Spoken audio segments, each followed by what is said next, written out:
What's good? How y'all doing? How y'all doing? Who's in the building? Hit the like button. Let me know who in the building. So I give my daily shout out to my boy Randy is in the building. I got 3,000 subscribers.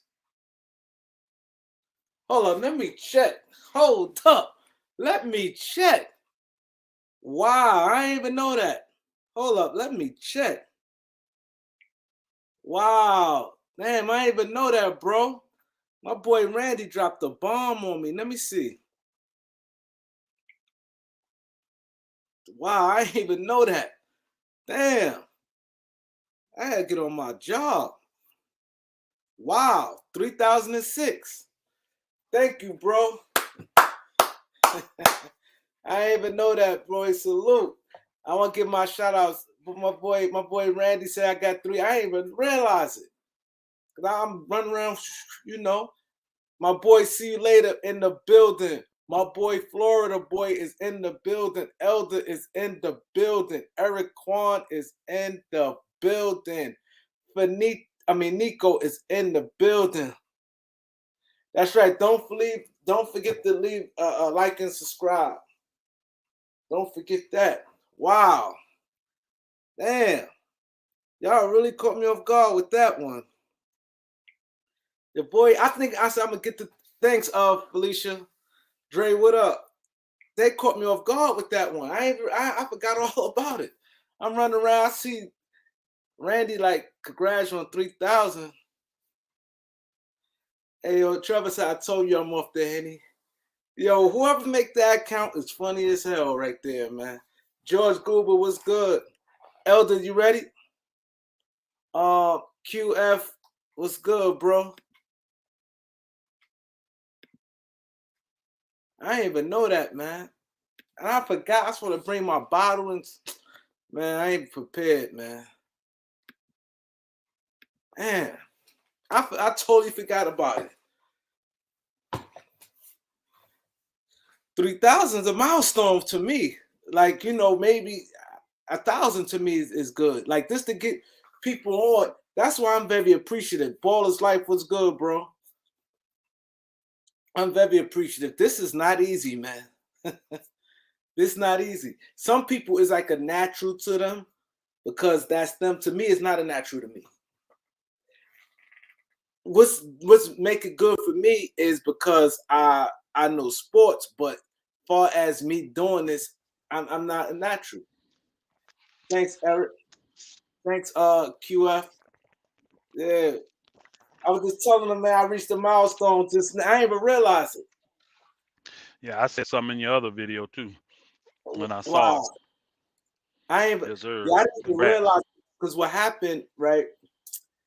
I was like 8 or 9 short, so I said I'll probably get it when we do the live.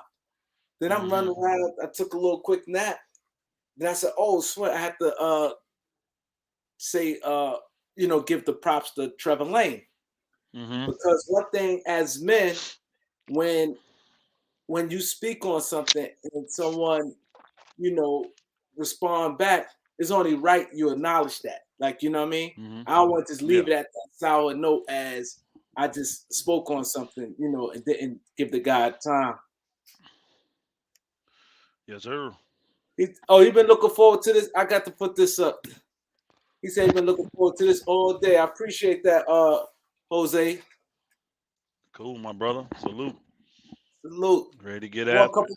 Yeah, it's a lot to get into. A lot. Marquise was good. These are the 2 new guys going to help tomorrow. We're going to get into all that. We're going to get into RJ Salute. We Bait is in the building. We're going to get into all that. We're going to get into all that. We're going to get into first we're going to talk about the new guys, and then we're going to get into this Russ, this Rob Pelinka, this stuff with Dirk, Jake Fisher. Jake Fisher said a lot today. So you know, we gonna give our take on it, you know. So I want to get a couple more people in here because people hate when they miss the beginning, and I have problems with my notification. No problem. Do you think, bro? Yeah, so we could get into like a quick little so how your your travel was? Yeah, back on the road. Can't you see him in a hotel again? Are you on the Went road home. again? Went home a day, bro. Got some stuff to go take a look at. You know what I mean? Some potential purchases, equipment, uh, trailers, stuff like that. So it was a bit away from my crib, so I decided to go ahead and get up in this area so I can get a good night's rest, then get out, get them boots on the ground, do what I got to do, and then get back home. So it's just part of it, man. It's just part of it. So yeah. But the Damn, travel, man. excuse me, travel's been good. Travel's been good. Getting a lot done.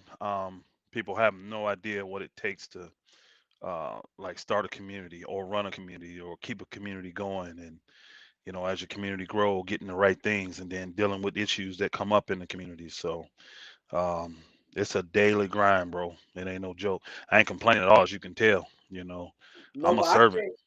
I think people get that because I think if they look into your page, I I know that people know that's like a task. I don't think nobody look at that like that's nothing. Cause I look at Oh that, I'd no. be like, I salute you because even to travel alone, like especially driving. See me, I'm a Yeah. flying guy. Like me Yeah. driving, I don't like long distance driving.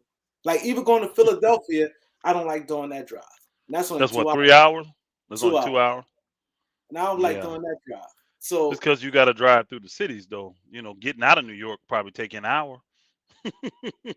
I Then just getting don't. into Philly take you another 30 minutes. I remember driving through Philly one time. I'm like, whoa, this ain't cool. Just the spirit on it. I'm like, mm-mm. I don't like driving through major cities. I do my best to go around. I pay tolls. I'll add a half hour, 45 minutes to my trip just not to go through a major city, especially if it's really jacked up. You know what I mean? I'll go around that booger. No doubt, bro. D Hmm. Bonner, what up? What's up, D Bonner? Salute, my brother. Jay, what up? Jay, Ashima Brown, what up?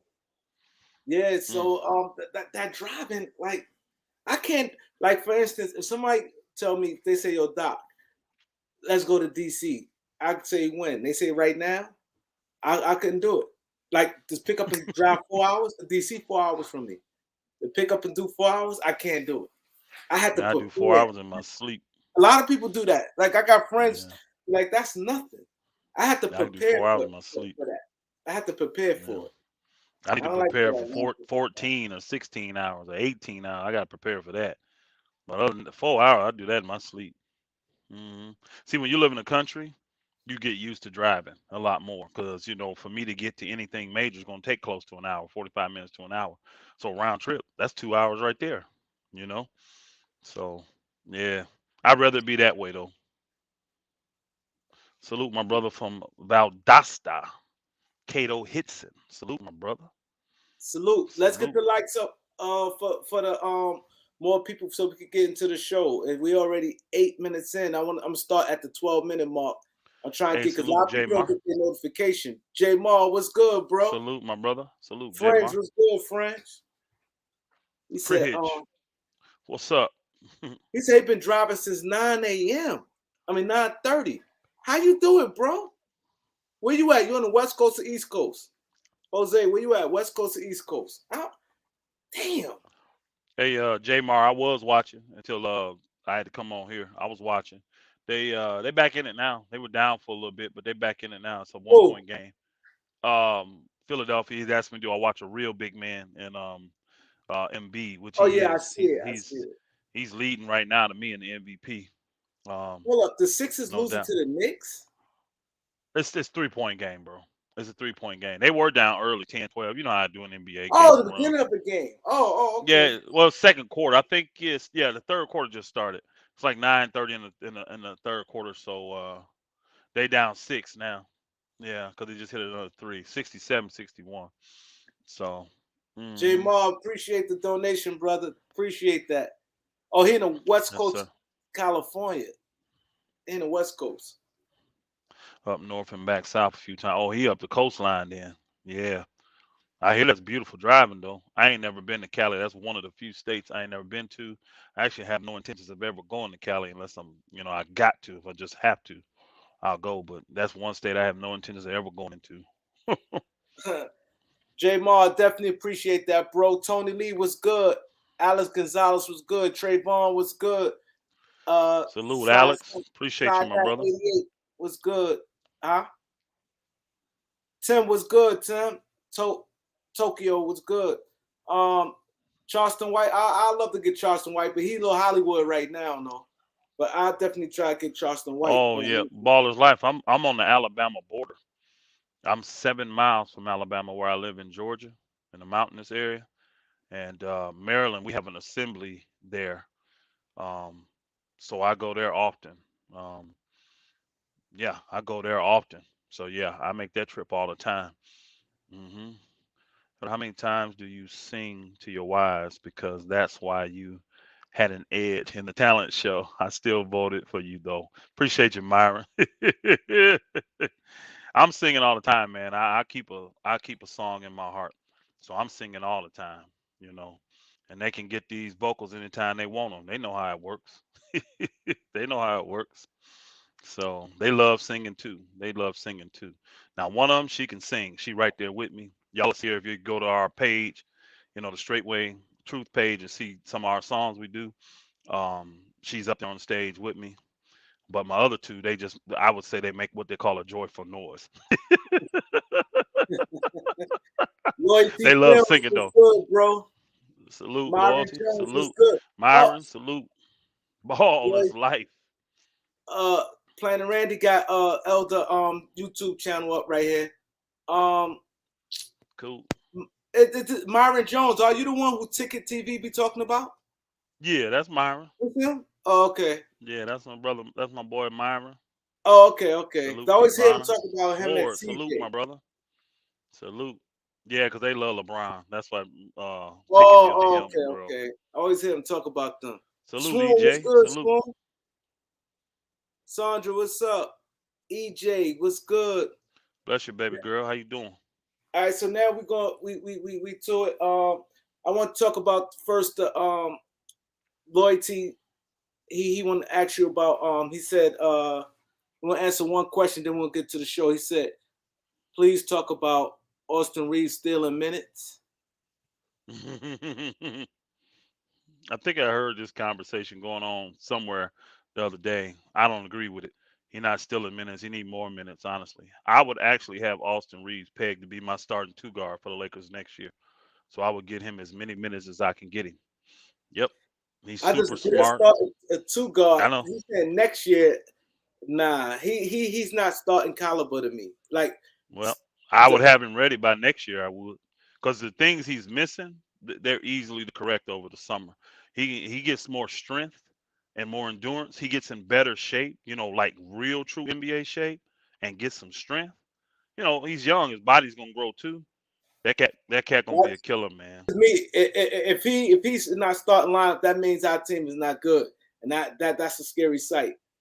I don't agree with that, but that's fine. Hey, I tell you this: go look at his plus minus while he on the court with the Lakers. Last night, I mean, he was what? He was broke from the field, still ended the game a plus. That tells you a whole lot. Tells you a I whole don't, lot. I think I it was don't, one I for don't six, 1 for 7. them numbers I don't really go by because it's a team, and so that it sometimes it be the luck of the draw. I That's really fine. don't. I really I'm gonna don't tell you this. I'm go by definitely not plus gonna say minus. he trash. First of all, I don't say any NBA players are trash, No, I ain't but say I would. trash, but No, somebody in the thing said it. I think loyalty might have said it to somebody, but I definitely wouldn't say a man's trash when he was an undrafted rookie, free agent, and not only did he make your 15-man roster, he's in your rotation. So who play? Tell me one player on that team that plays harder than Austin Reeves. Name me one player on the Lakers that play harder than him. Then besides LeBron, name me a player on that team that has a better IQ than him. I'll wait. I don't think y'all got answers for that. See, that's why he deserves minutes. He's a smart player and he plays hard. Don't forget he's a rookie, but he's a smart player and he plays hard. So Stanley don't. I don't think Stanley play harder than him. He play hard, but I don't think he play harder than old boy. now He don't. Stanley play hard. But But yeah, I don't think he play harder than Austin Reeves though. Mm-mm. Stanley Johnson play hard. But He do. let's He's get into smart. Hey, it. he ain't smarter though. He ain't smarter than Reeves already. He ain't smarter than Reeves. All them stupid fouls Stanley be getting. Now, don't get me wrong. I don't have a problem with a defender get fouls, but he get a lot of stupid fouls. Let's just keep it real. That booker stay in foul trouble, bro. Yeah. Austin So, Reeves don't. how you feel about the acquisition of we talked about it briefly, DJ Augustine and big fella. I love them if they get minutes, because the big fella fulfills that wing defender that you need. I remember him against the Lakers in the bubble in the when they played against the Lakers in the bubble. He was starting for Portland. Remember they had all the guys hurt, and Yeah, he that was book was stuck. giving the Lakers. He was giving the Lakers buckets, and he was playing defense. He Yeah, was long. He was a rookie then, and he was long. And man, I like cats like that. And now he's 4 more years, 3 more years later in the league, so he's got to be a little bit more wiser, a little smarter. So I'm not sure why was he on some team or got released. I don't know nothing about all that. The NBA is a lot of politics sometimes too. You know what I'm saying? You just don't fit or don't get a chance. He finna hopefully, because I read the one, I don't know where it was at. They said that he's not even gonna go to the G League. He gonna stay. They call the Lakers the parent team, and then they got the G League team. The thing I read said he's with the parent team, and I'm with that. Get him out there, give him a chance. What we got to lose? He's long, he's 6'9", he's athletic, he block everything in his way. He can score offensively. He's confident. You see what I'm saying? Get him out there, let him play, man. What we got to lose? Shoot. but I said Yeah. I like him because the energy. He gonna play Yes. to the whistle dead the end of the shot, the end of the Facts. game clock. He gonna play all the way Facts. through. He gonna keep constantly on the offensive glass. He just gonna do a lot of things that the Lakers is missing. That then he has the skill set through the energy plays that get us back into it. Like he do chase down blocks, could energize us. A lob dunk could energize us. Those type plays energize you when dunks, lobs, blocks. Like Hey, I want to go back to what this brother just said. I know we're talking about old boy now, but I got to go back, and that's a good comment that Jose Mendoza said. You know, Frank, he's a veteran defensive minded coach, right? And he's playing Austin Reeves now with the team full of veterans. That says a whole lot for a veteran defensive minded coach to trust a rookie to get out there. I think y'all sleeping on Austin Reeves. I really do.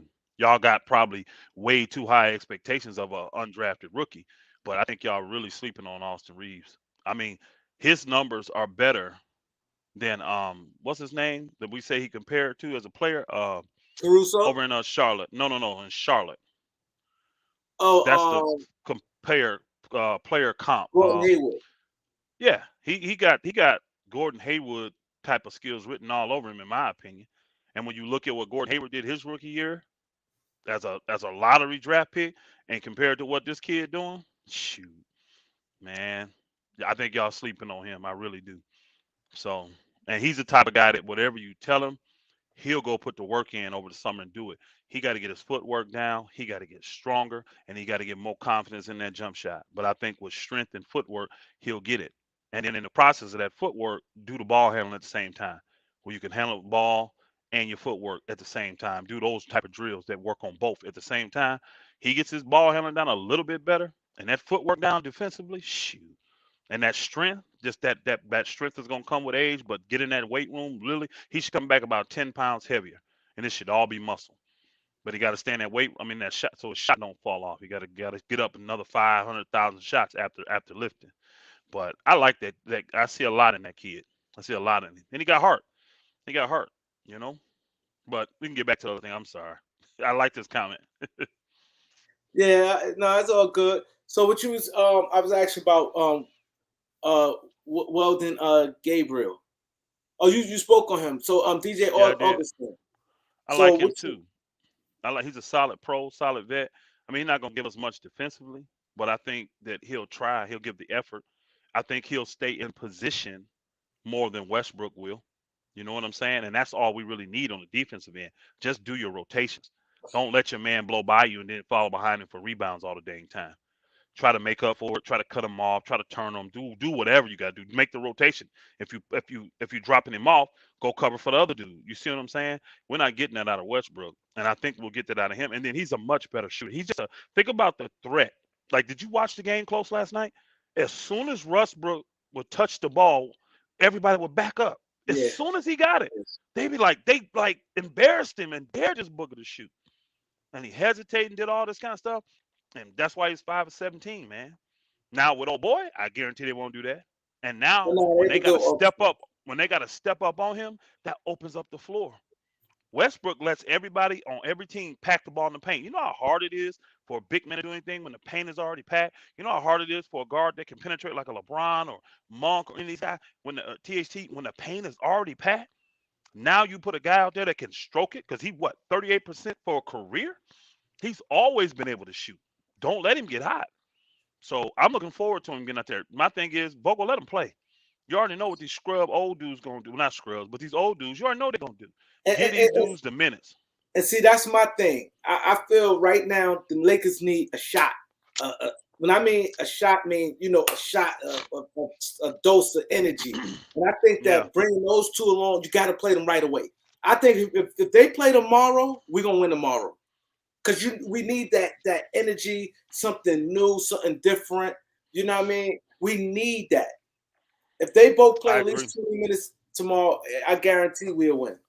And I'll place a bet. I don't know about the guaranteed win, but I do agree that it would. Nah, we'll win because the Lakers need that type of. They like dead. They dead. They need something. It's like a blessing, a halo or something come over you. You know, you need that type of. You know how that is. And them guys gonna come in and they're gonna play good. They hype. You know how guys when they first come to a team, they always their energy level is at 1,000.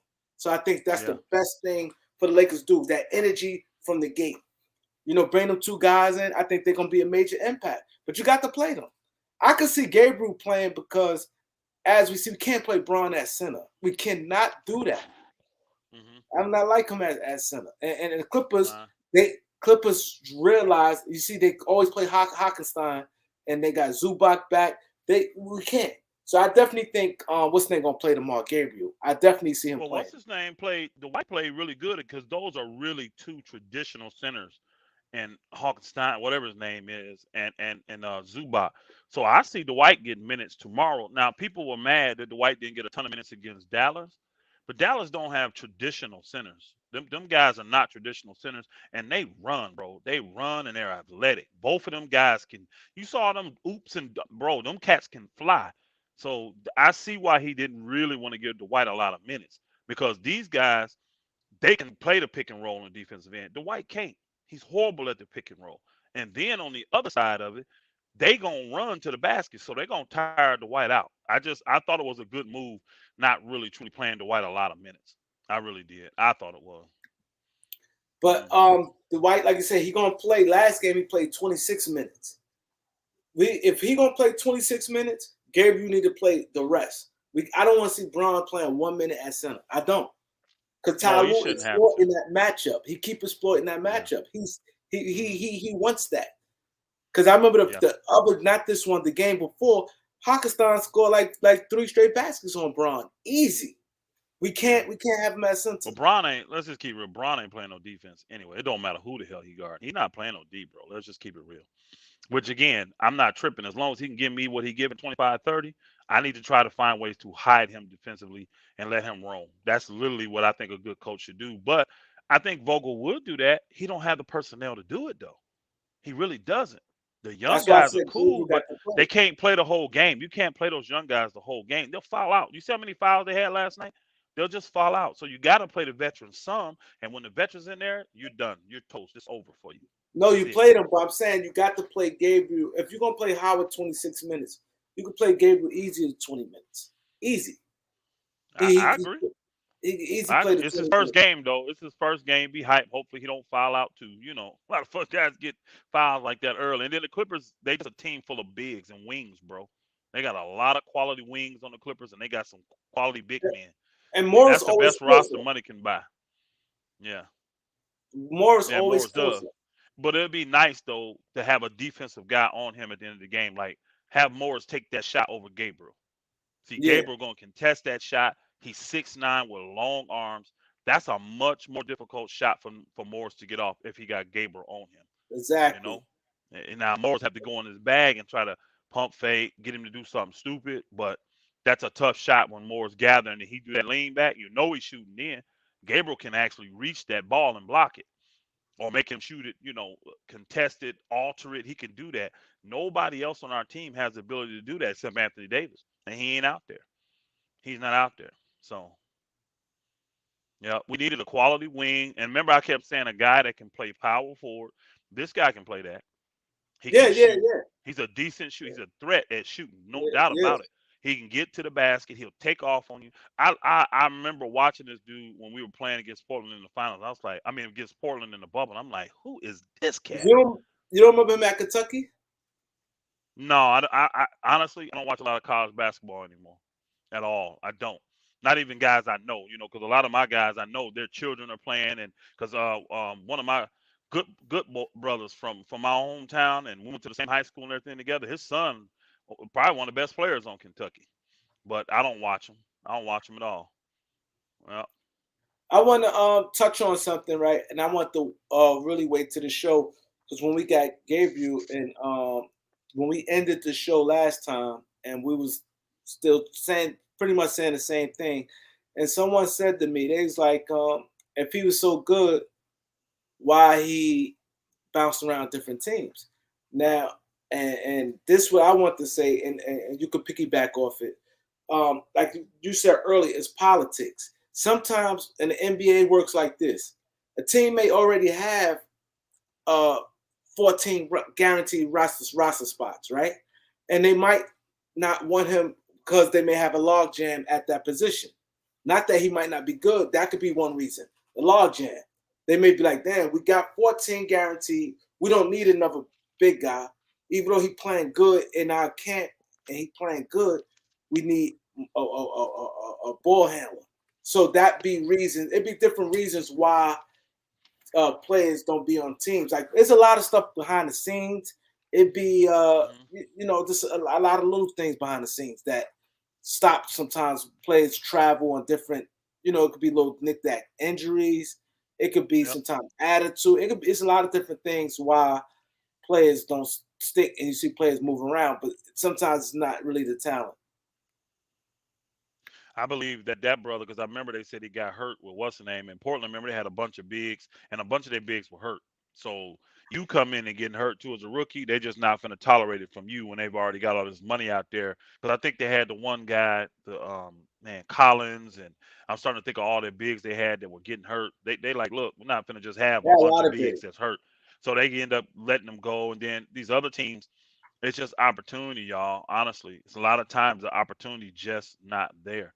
I know a lot of people were mad that that Sekou Dubois guy never got a chance with the Lakers, but y'all got to understand he never got healthy. Every time he came with the Lakers, he they gave him what 8 minutes in the game. The next game he was hurt, so they waived him. They let him supposedly months later get healthy. He brought him back, put him in the G League. This cat was averaging like 6 points a game in the G League, y'all, shooting under 40%, like 36, 37%, y'all. How you gonna give a guy like that can't even really go at it in the G League a chance on the main stage? You see what I'm saying? So if he was doing solid numbers in the G League, looking healthy, you bring him up, give him a chance. But he's probably averaging 6 points and shooting bad because he's not healthy. And when you're not healthy, that's the last thing. You bring him on, he get hurt. What y'all gonna be saying? Another AD, blah blah blah. You know what I mean? Healthy, for in these scenarios, availability is the best ability. So People, real quick, right? I definitely want to appreciate MB and Chan. We have 144 people in here, 56 likes. We got to get the likes up. This is not easy for me and El to do the show. Like he said earlier, he traveling. He going out his way to be here. So out of this, can y'all please get the likes up? For this to reach the masters and y'all can help us grow because we working, we trying to do some big things. There's a lot of things we try and do, and he been traveling all day, and he still made it here. 56 likes and we got 142 people in here. It's not adding up. So I definitely want to give a shout out to MB and Chan for pointing that out to me. Now, Yeah. So now, what you were saying? Everybody want. Oh, Good. go ahead. I was gonna say if you're going another thing, you see in the chat, everybody want to talk about Russ, man. They want to talk about Russ. Now I'm gonna get. I'm definitely gonna get the You Russ. gonna get to him, okay? We They definitely want to gonna talk get about the. Russ, We're bro. gonna get the Russ. But all right, now let's just get the Russ right now. Like me personally, I'm be honest. I like Russell Westbrook. I like him because he has heart. I'm gonna tell you the reason why I like me personally. Why I like Westbrook. He has heart. He don't complain like when he was on OKC and he on like weaker teams. Like I never just hear him complain on each team. When Houston, Washington, he went to Washington. He comes with that energy like let's go. I kind of like that with a player. He's not like he don't pout. He try hard. He play hard, but it's just not working with the Lakers. So and now it's a mutual agreement that he wants out too. Now how you think that's gonna play out? Because now this guy Jake Fisher saying that the Lakers really want to get rid of Russ and Russ went out. So what if they can't find a trade? Do you buy him out? No. Well, no. The only good thing about the Russ saying it publicly now, when his agent starts to make calls, it won't be surprising if that information come out. You see what I'm saying? So now you literally have his agent making calls. You never know what favors are owed and all this kind of stuff. You know what I mean? I just think it's a higher probability of getting something done. Then, especially, and I know you're gonna get to this part too, if they decide to move away from Palinka and you got a different person triggering that trade call. You see what I'm saying? Like, who knows that some people might have really been willing to work with the Lakers, but they don't like Palinka from his agent days. And believe me, there's a ton of that in the NBA. Guys will literally hold on their pride and say, skip that. It could be a deal that they know is good for their team. They still won't do it if they're not feeling the dude that's on the other line of the phone. And then they get offended, like what Palinka did. He knew these guys wasn't putting together no good deals. He quit returning their calls. So now they want to be mad about that. It's petty. I'm not gonna lie, some petty stuff going on, a lot of prideful stuff going on. But again, it's about building relationships. And when you got a decent relationship with somebody, there's normally a way to get a deal done. You know what I mean? Because everybody on the same page. It's like, man, it's my dude. I know he ain't gonna get over on me. If it ain't good for me, he ain't gonna want to do it. You know what I'm saying? So I just think with Russ, the element of the 47 million coming off teams' books, knowing that they're going into 2023 where the big free agents are coming, I just think that's going to play dividends. Hopefully, what we get, hopefully, I don't know this for fact, that we get a team that want to be first in it, saying we want to secure that. You know what I'm saying? Instead of waiting and taking that chance because it's going to be a lot more teams interested at trade deadline for Russ than that, because you only got to pay a portion of that salary. You know what I'm saying? Out of 47 million, you're only going to be responsible for 14, 15 million of it by that time. So a lot of teams would want Russ at that point to get his full salary cleared off their books. So I believe Russ is going to be moved. I'm hoping he's moved in the summer. Um, but if not, hey, he'll be moved by trade deadline. But I definitely would not buy him out. I would not waive him and do the stretch provision thing that That's Laker bad. Nation was talking about today. I was like, you shouldn't bring that dumb stuff up. That's not an option. That's It's not not an an option. option to do It's that. not an So option. I would not bring that up. To me, it made no sense for them not to do last year. And just to me, if I'm Jeannie Buss, I would have gave up that draft pick and sent him over to OKC. But they were dead set on getting assets for Russ. Now they have a better opportunity to get assets for Russ with that expiring contract. So maybe they waited. But for me, I would have saved the $50 million luxury tax, because moving Russ to OKC for that first round pick, they would have saved all that in luxury tax this year. I'd have done that. That's what I would have done. Definite. I want to thank you, Bullet Ball, for the donation. Thank you, D Bonner, for the donation. I really appreciate you guys for the donation, D Bonner, Bullets Ball. So okay, so you said Russ. Now, with what other teams do you have in mind? With teams that are possible or probably would take Russ on? Because, like you said, it's $47 million, and he's a free agent, and he'll be a free agent at the end of the year. We know what he do brings to the team. He gonna bring his name, Westbrook. He gonna bring his heart, his grit, his determination. He gonna bring, you know what I'm saying, people to the stand, some type of hope. How many teams you think, ballpark number, you think may be interested in Russ? You don't have to name the teams because I know it'd be difficult. 4 to 5 teams, you think? I actually think it could be almost double figure teams interested in Russ, bro, because people have different motivations. You know what I mean? And that cap space for 2023 and those people, that's huge for a lot of teams. Nobody's maneuvering for cap space this summer. Nobody. There's like 5 teams. That's it. But the following, you probably got 20 teams trying to get cap space, 22 teams trying to get cap space. So you don't know the moves, and then you can't predict it because you don't know who could potentially become disgruntled. You start to have a disgruntled superstar or a guy you paying a max deal or close to a max deal to, Russ becomes a lot more attractive then. Because it's like, okay, I got 3 more years of this dude. He don't even want to be here. We don't want him here. Maybe we can flip him for Russ, get up off that money, and now we can go and do what we want to do in the summer of next year. So I think it could be as many as double figure teams, 10 to 12, that could be interested in Russ. It depends on how everything falls. And that's why I said this playoffs is going to be important because, like you said, it could be a lot of people in this playoffs right now. Things might not go their way, and like you said, things changes. Like things Hmm changes fast. Like Hey, my I'm boy not Jay. saying a guy like Jimmy Butler, for instance. Hmm You know he's moody. Let's say they could bump first round, and he got a mouth on him. He could be difficult at times. So Yeah. Jimmy Butler, I could easily see him if they get bumped first round because the East is strong, and it can happen. They get bumped, he will go and he be on a press conference. You know how Jimmy Butler is, and a hmm guy like Pat Riley be like, "What? That type Yeah. money?" Mind you, they just paid Duncan Robinson. That they got a lot of guys who getting money. You got Kyle Lowry, Jimmy Butler, Duncan Robinson, and Bam, and they gonna have to pay Hero. hmm So I could easily see something like that if they lose a guy like a Jimmy Butler. Yeah, he loves Miami. It's not the point if he loves Miami. It's the point of if they lose, he start yapping off with the mouth because he will do that. He will Yeah. do that. Yeah. Things happen. You can love a place all you want, but an organization going to still stand on business. And if you start that, because he rubbed teammates the wrong way in places he been, like you know what I mean. I'm not saying if it's good or bad, but he done it. He done it in Chicago. He done it in Minnesota, even hmm Philadelphia with him and Ben Simmons, Yeah. and Brent Brown. So they said he. Cause I even remember what's the name the Knicks coach.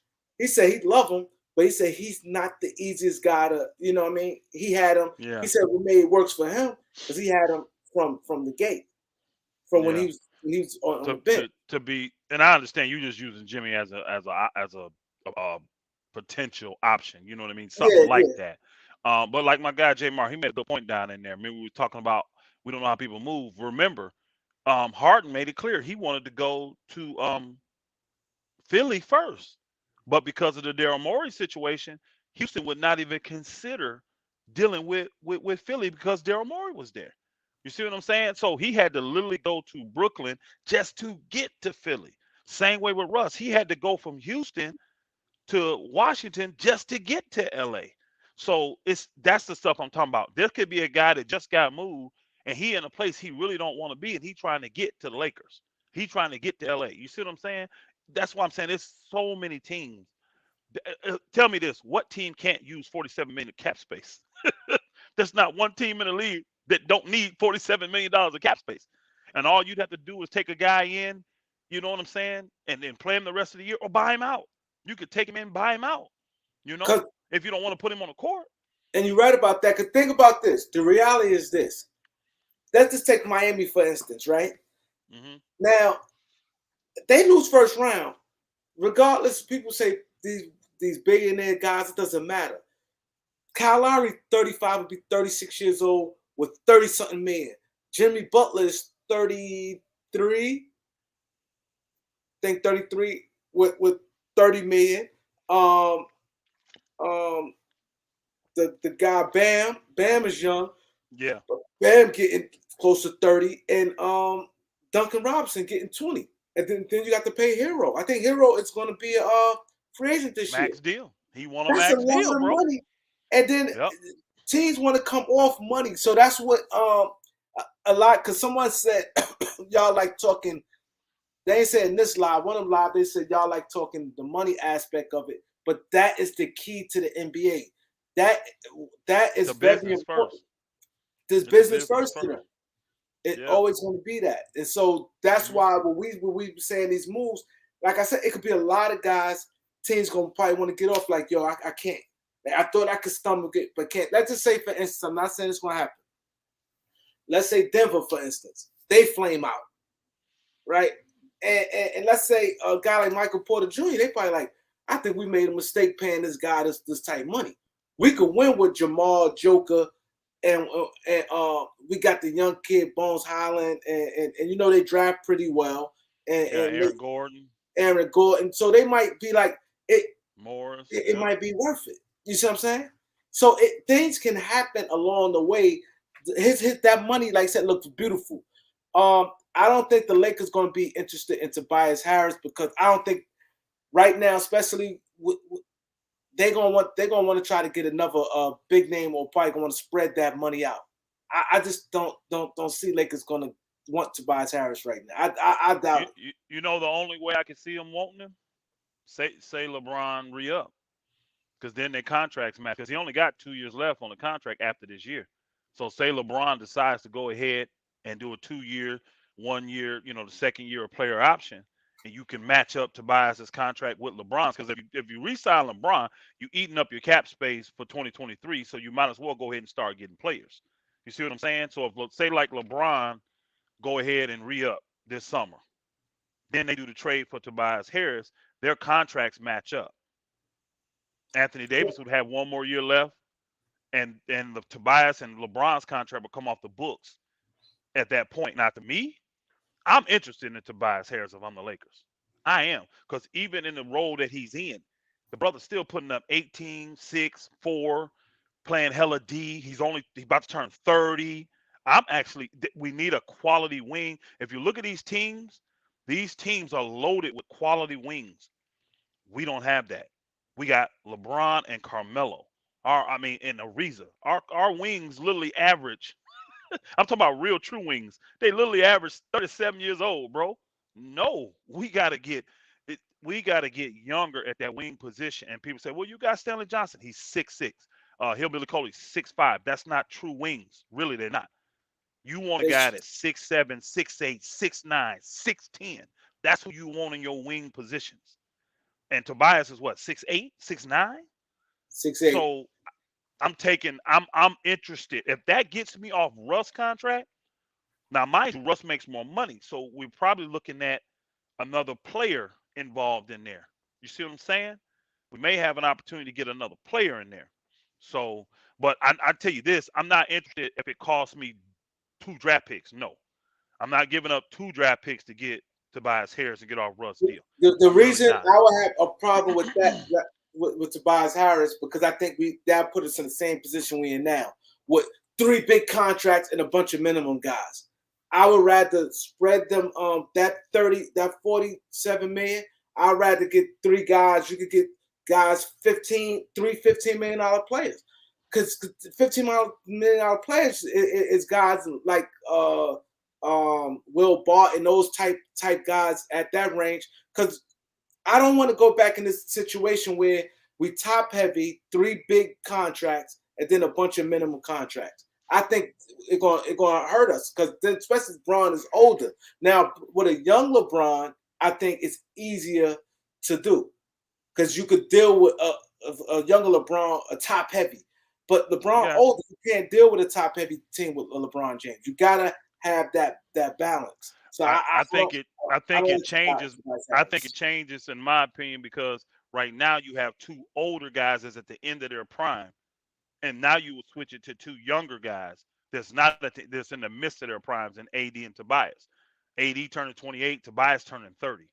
You see what I'm saying? Tobias changes the defensive climate for us as well, and he can play multiple positions, 3, 4, and 5 in today's NBA. And he's a stretch. And one thing about Tobias, he's just consistent. You see what I'm saying? What you get from him is going to be consistent. You already know he's not going to hurt you. He's going to help you defensively.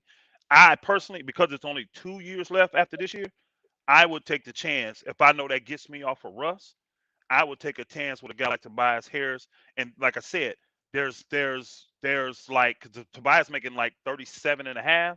So 37 and a half. you're talking $10 million difference. So we're gonna have to add something else. There's gonna have to be another player or something in there. I may be able to get some. I'm gonna get something else quality from Philly, The only especially if person they want to they're get gonna that throw draft pick. in on Philly with the 10 million is Danny Green. Well, Danny Green's contract up, so it won't be Danny Green. Remember, his contract done. No, So it's not done. He has a player partial option. guarantee. No, How partial much guarantee. though? How much is Yeah, guaranteed? only like $2 million. Yeah, that's not. Well, That's it's not. 10 million. No, he got a $10 Yeah, million I understand. contract. I understand. But But if you 2 million is cut him, guaranteed. if you only He 2 gets million 2 million. guaranteed. Yeah. Yeah, I think if they really want to get off it, I think they'll offer more.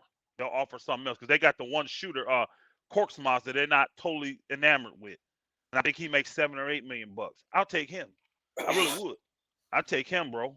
Shoot, hey, playing with LeBron, playing with that team, he gonna get a lot more quality shots. Then I'm telling you, it, I'm not saying that's the best option for the Lakers, but I would definitely consider it, knowing that Tobias Harris, if LeBron, this the key, LeBron has to re-up because once he does, the cap space becomes irrelevant. Let's keep that real. Once LeBron resigns, our cap space for 2023 don't mean nothing because he's eating almost all of that up. You know what I'm saying? He's gonna be making 40 plus million. So not gonna happen. No, I don't want Sexton at all. I don't want Sexton at all. No, this why I won't do No. Tobias. I seen too many times he didn't do nothing in the playoffs. Okay, let's go back to years when they have Jimmy Butler, right? When they had Jimmy Butler, Ben Simmons, a B, and Tobias Harris. He did nothing. He couldn't help them win nothing. Last year, when they had Joel B, even though Ben ain't shoot, you get 30-something million. He was doing nothing. He did nothing last year. So what make me think he gonna step up with the Lakers? And then mind you this, we got to keep in mind, yes, LeBron James playing good now, but we still got to be prepared for a little dip in production from LeBron. So let's say if LeBron dipped, right, in production, right? And let's say AD is AD constantly with injuries. Tobias Harris don't do nothing for you. I've seen him too many times, and I watch him. He just his points be like meaningless points. Like my son is a diehard Sixers fan, and Tobias Harris, what he do? He get you 15 points in the first half and 3 points in the second half, and it's like quiet. You're like, man, I ain't noticed that. He just don't do it for me. But that type That's money, fine. We just disagree on that. I would consider it. I would consider it. We just I think disagree that'd on be a disaster for 2 years because I think it'd be a disaster because, like I said, I haven't seen him do anything in the playoffs since he's been in Philadelphia. I haven't seen him not one time. Like, there's no in the world they should have lost to the Hawks last year. Even with Ben Simmons' meltdown, he didn't do nothing either. He got off clean. He didn't do nothing that whole series. He did nothing in the series against Kawhi and Jimmy Butler and what's his name carried them. He did nothing with Philadelphia. I mean, when Boston swept them. When Boston swept them, he did nothing in the bubble. He don't do nothing too much for me. And if he ain't gonna do nothing for me, and I just can't. I can't take him. Because like I said, we got to be prepared for LeBron slippage son. We can't keep thinking, oh, he's gonna no. The reality is he's 38. Hey, so what I'm looking no, he's 38 million, you mean, right? 38 no, million. LeBron will be 38 years old. 38 years old. And so what I'm looking at in that, my brother, is that he would be much better than Westbrook. At least he wouldn't hurt me. See, Tobias may not step up and go above and beyond and lead the team, but he's not gonna hurt me defensively. He's not gonna hurt me offensively. Now I know that's a lot to say for a $38 million guy, but when you need quality wings in this league, Tobias Harris is definitely. I mean, he's still a quality wing. You can't tell me 18 points a game is garbage. It's not. He's the third option. But he don't do. He haven't. Okay, he said third out. And he said in the Clippers, he was with the Clippers a long time ago, and he didn't even make the game. They traded him before they went to the playoffs, and I seen him bomb out too many times. Like I he got don't you. do nothing You don't in the think it? playoffs. Like I like got you. he frustrated me. I got But you. they still should have I beat the got you. Hawks. He did nothing. I got you. I got you. They had no answer for the Hawks. They was younger and getting at them. And I mean, hey, I get what you're saying. I understand. But if you tell me I got an option of Russell Westbrook for 47 million or Tobias Harris for 38, I'm taking Tobias Harris all day, every day, and giving you a bag of chips, barbecue on that. Nah, reason why Just telling you. You'll keep I Russ. You'll keep Russ. I take No, reason no. why If that's your only option. You got either Russ for 47 on the for Lakers 1 year, playing, for 1 year, playing, playing, for 1 year. playing. He's got to I'm play. taking Russ. He's got to play. Yeah, you like Russ then. You No, like Russ. I think it's not that I like Russ. I At think least I Russ is know the when worst Russ thing for good. basketball. At least I know when Russ Hey, good, he's good. I hold on. don't never see Hold on. Tobias be good. Time out. When has Russ been good? No, we talking about Lakers. We talking about Lakers. When has Russ been good? I just think it's just a bad spot for When him right has now. Russ? Answer my question, my brother. When has Russ been good for the Lakers? When? He had a couple good games. He had Bro, some I good know you don't games. want to go in because you just really don't like Tobias. But at the end of the day, No, I I think think Russ. Tobias is. I think I he's think a Russ a better better option than player. Russ. Russ is more Uh, impact. Russ is not more now. He's impact. not. Not now. He's not. Not now. He's I not. think so.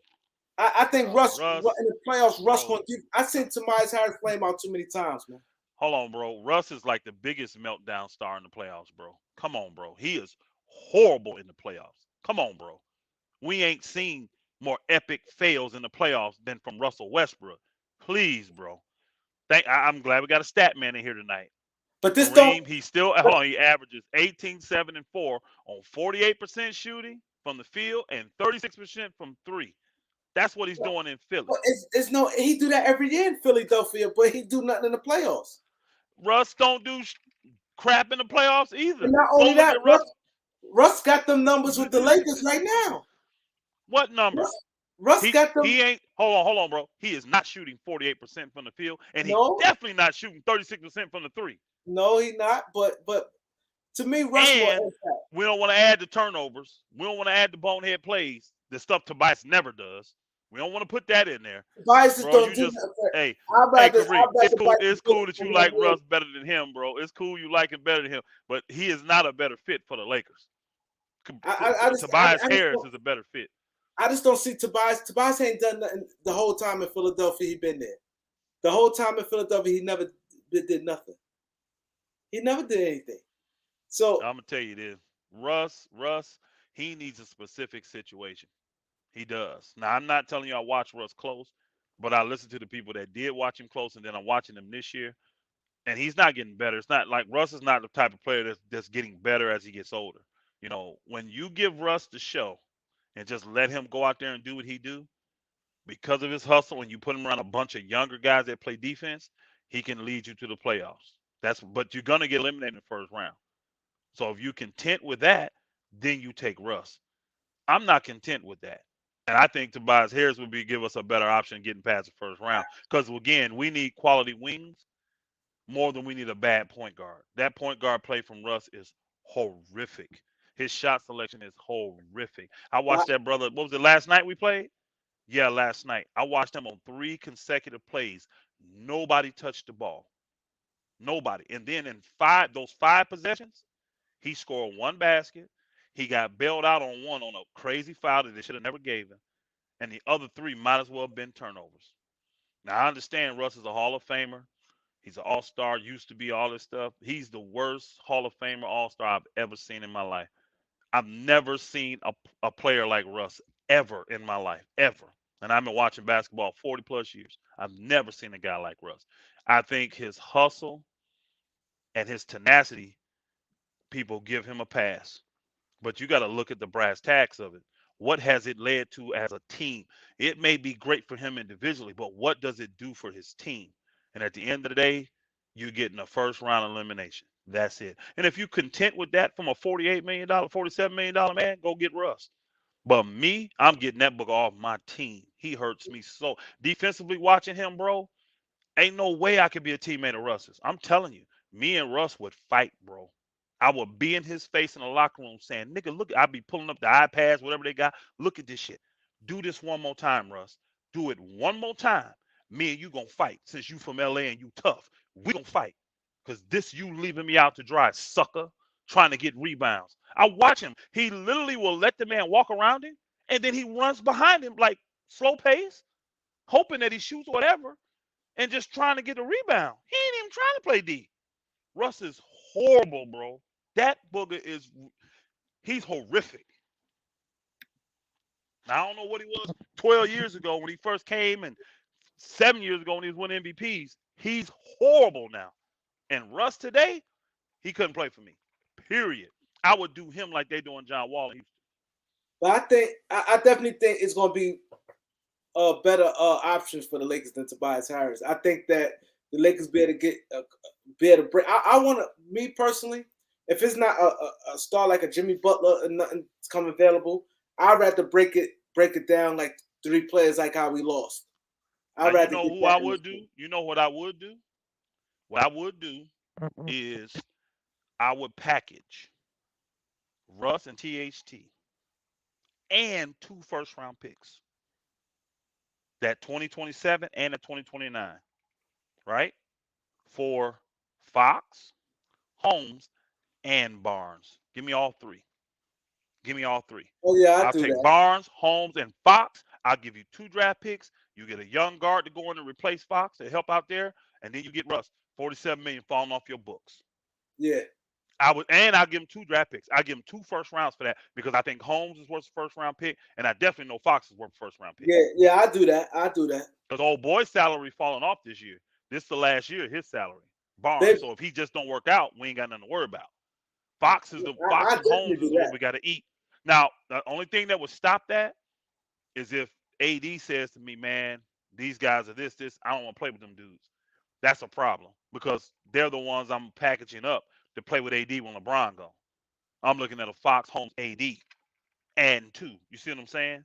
That's what I'm looking at. I do that. That's a scenario where I would do and give up them 2 because everybody talking now about the 2 because the 2029 will be available this summer. Everybody talking like they got to give up 2. Well, if I'm gonna give up 2, I'm gonna get 2 guys back that's worthy of them 2 picks. And I think Fox is worthy of 1, and I definitely think Holmes is worthy of 1. And they'll be getting a young guy in THT. Hey, all of them young. Well, boy's not young. Sacramento. They'll be getting a young guy THT. There you go. 2 picks. Cap relief. And Russ, and then they be in free agency after that. Cap relief. They're getting all they want. Hey, they already got the big boy Sabonis over there. So I would do that deal if Sacramento wanted to really come off them contracts. I'd do it. I would. And I eat those 2. Now, that would only be if LeBron signs because those contracts going to run into that. You know, Fox's contract going to run with AD's. He don't end with it until AD. And I think his was 1 year shorter. So his contract may end. His contract may end, 1 year before that. But they both young. I like both those dudes. And I think they would fit well. Holmes would fit really good next to AD. Really good next to AD. Yeah. And I think Fox is that young triple level scorer we need. That's a dog on the defensive end when he want to be.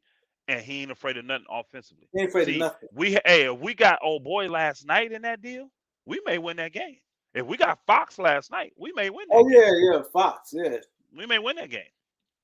So, but let me stop because folk will put this out here. They only said Sacramento's going to trade. I ain't said none of that. I'm just throwing out hypotheticals. Okay, so now. Because Russ is gone. He's definitely gone. He's gone. Okay, so you put him at what percent? 90, 80? What percent you put Russ as gone?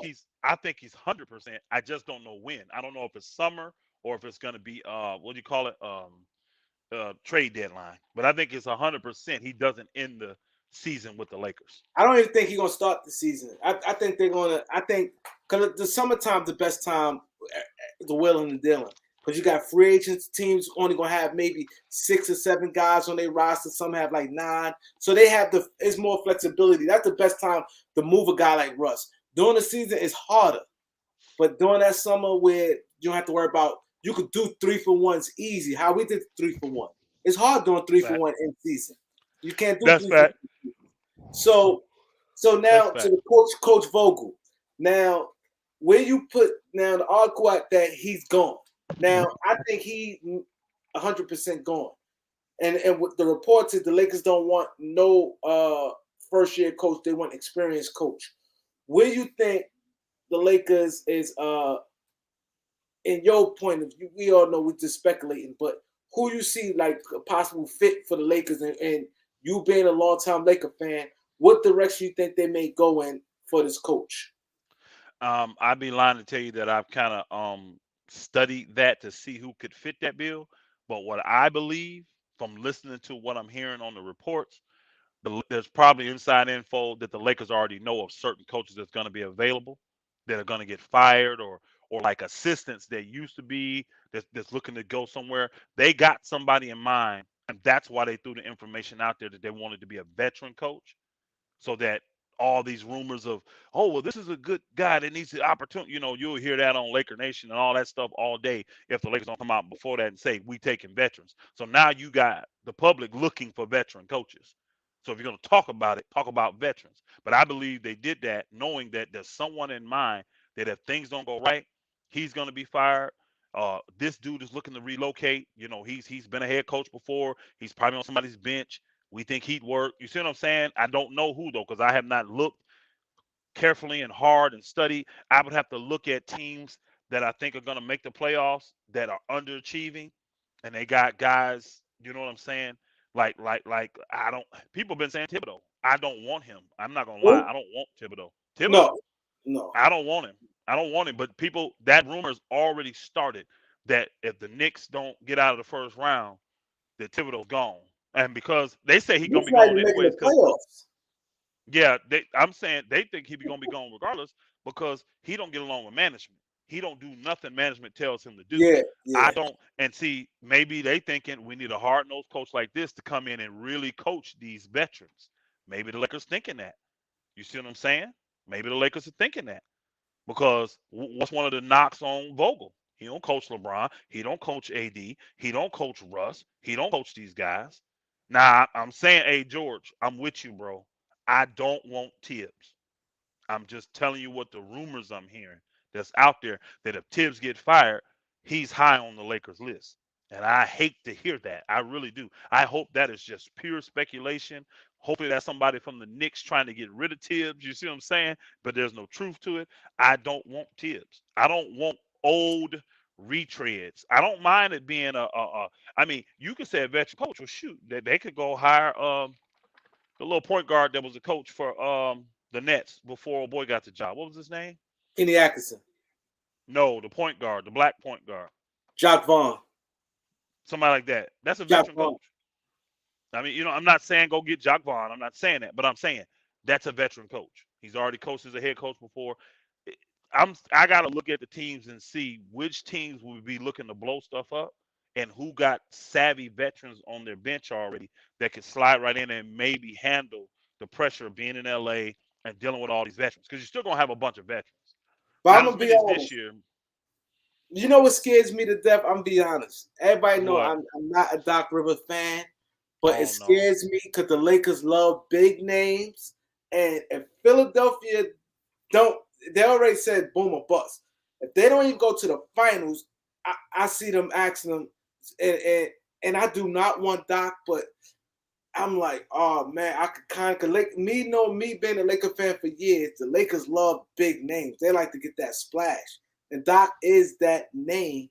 So I don't want no Doc Rivers, and I think Mm. I could easily see Doc Rivers being available. I could see I could see Nate McMillan. No, he just signed, right?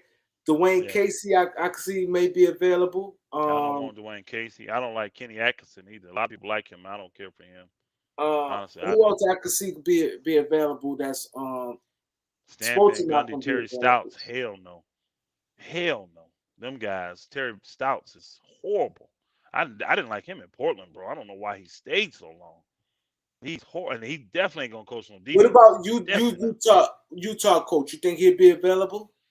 No, old boy he's solid there. He ain't going nowhere. He'll be like the guy before him. He'll be like Sloan.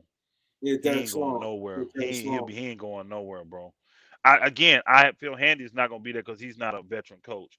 Um, I I don't know. I have to really process this and think about it, and it would all be speculation. But I tell you this, from what I'm understanding, from what I'm reading on those articles, the Lakers got somebody in mind. They got somebody in mind to put it out there like that. They have somebody in mind. And believe me, the league has been so mediocre this year. There's going to be a lot of moves, in my opinion, because I think a lot of teams are going to underachieve. A lot of them are. A lot of them going to get I bounced think earlier than so. they think they should. When you look at the salary caps they got and all that kind of stuff, it's just not going to be acceptable, man. It's not going to be acceptable. So, And that's why I said, especially in the playoffs, because a lot of teams, if they underachieve, let's say if Philly, Brooklyn, um, and Miami, if they lose first round, it it gonna cause a whole bunch of rumblings. But potentially, it's teams that's possible can beat them. Like man, I hate to say this. I hate to say this. I look at what the D Bonner put in there. He said no to Mike Brown, but that's the kind of hiring they would do, bro. He got Laker ties. He got LeBron ties. He's a veteran coach. He's well respected in the NBA. Mike Brown is well respected. I would not be surprised if the Lakers hire Mike Brown, bro. I wouldn't. I would not be surprised. He'll come on the cheap. He'll probably take a 3-year deal instead of a 5. he take anything These things they tell him. He take a yeah, these things matter, bro. These things matter. And then he's already got experience with LeBron and with the Lakers. Man, I would not be surprised to see them do something like a Mike Brown, bro. Man, he I said don't was want that, but I would not be surprised. I said would not be about surprised. Phil. I don't think Phil will Phil come back. done. Phil done. He I too think he's old. done. Phil would try to work a deal where he coached 20 games and get a Yeah. full paycheck. He want 20 million right now to coach the Lakers. Oh He yeah. wouldn't take 12. He want 20 million a year. He want $1 million a game, and he would only want Yeah. to coach 20 home games. So no, Phil ain't the He option no more. his Yeah, money is crazy. he ain't the option no more. Mm-mm. Yeah, Monty was smart. He knew the Lakers was in disarray. He took the better job, and I ain't mad at Monty for doing it. I would have loved to have Monty Williams. So let me ask you this. So the first order of business, the Lakers need to know what direction they go. Like you said, the first thing they do, LeBron, here's a 1 year deal. If Hmm. he don't take it now, maybe you don't need the veteran coach. Maybe you could take a chance on a 1 year coach, a first year coach. So it's a lot. There's a lot that's you know what I'm saying factors in here Yeah, I because it don't. The one depends how the brother's Lakers asking me. team out. Yeah, it does. It really depends on how the year ends on all these teams. The one brother's asking me who do I want. I don't know, bro. I have to do the research. I really don't know. I'm just thinking how the Lakers think and how things run in the NBA. Because the Lakers want to coach, but they don't want to do a coach at. I mean, Doc Rivers, that type of guy, they'll give him 5 years. Then I don't think the Lakers bringing D'Antoni back. I think D'Antoni's finna go to Philly. If Doc gone, D'Antoni going to Philly. Yeah, But yeah, the Lakers will want to bring in a veteran coach that can work with LeBron and the superstars and handle the life in LA and do it on the cheap. The only person that comes off the top of my head is Mike Brown. He could do it. He could do it. He can manage the egos to a certain degree. Um, he's already been in LA. He handled that fine. And I guarantee if they gave him a 3-year, $21 million deal, he'd do it. I think he would. I really do. I think he would. So, and I agree. Mike Brown is horrible. I don't like him as a coach. I don't. I don't like him as a coach. Um, he's just gonna do whatever LeBron want. Really, is all he gonna do. He's just gonna do whatever LeBron want. So Hollins, I think Hollins it would be great because Hollins is no nonsense. I just don't see the Lakers giving him a chance though. no, I I don't think think so. I think he would be great because people forget Hollins. He made it to the Western Conference Final in Memphis, bro. He just went down with the forced analytics. I don't think he had an issue with analytics. He just didn't want to be forced to make his Yeah, decisions off analytics, and Memphis wasn't having it. Let him go, bro. yeah. After the man got them to the Western Conference Finals, man, and I think it was what Coach of the Year, wasn't he, or backup? I mean, runner-up Coach of the Year, something. I I mean, think he won coach of the year before. yeah, and it's crazy. And then they let him go. Same way they did old boy up in Toronto, man. But Dwayne Casey. But I don't see them cats like that. Um, I don't see them going too old. That's why I say Mike Brown. They're not really trying to go to them old retreads. They're not doing a college guy. Calipari is definitely not it. They want a veteran that they know can handle LeBron and them and will coach them and keep things down and do it on the cheap. That's another thing everybody got to remember because they're not gonna want to pay a coach a ton of money, knowing that they still got a year left to pay Vogel. So they're gonna be looking for a Oh coach yeah, that fits their yeah, yeah. criteria that can do it on the cheap. Yep. I love Darvin Ham. Now Darvin Ham, but this will be his first time. Ham, Sam Cassell, I love cats like that. I think they need the opportunity. I think Sam will come in here and do well with this team. I really do. I think Sam would do really good with this team. And I think Darvin would too. That's my guy. I think he would too. But I don't think the Lakers are going to get him an opportunity. Avery Now, Johnson, too old school, I think. yeah, because game changed. The NBA changed. So Hmm. now the elephant in the room, this shocked me. They said the Lakers may look to move Rob because they said Rob ain't answer the phones. Hey, To hey, me, and I Kareem, know you Kareem, know this Kareem, too. Kareem.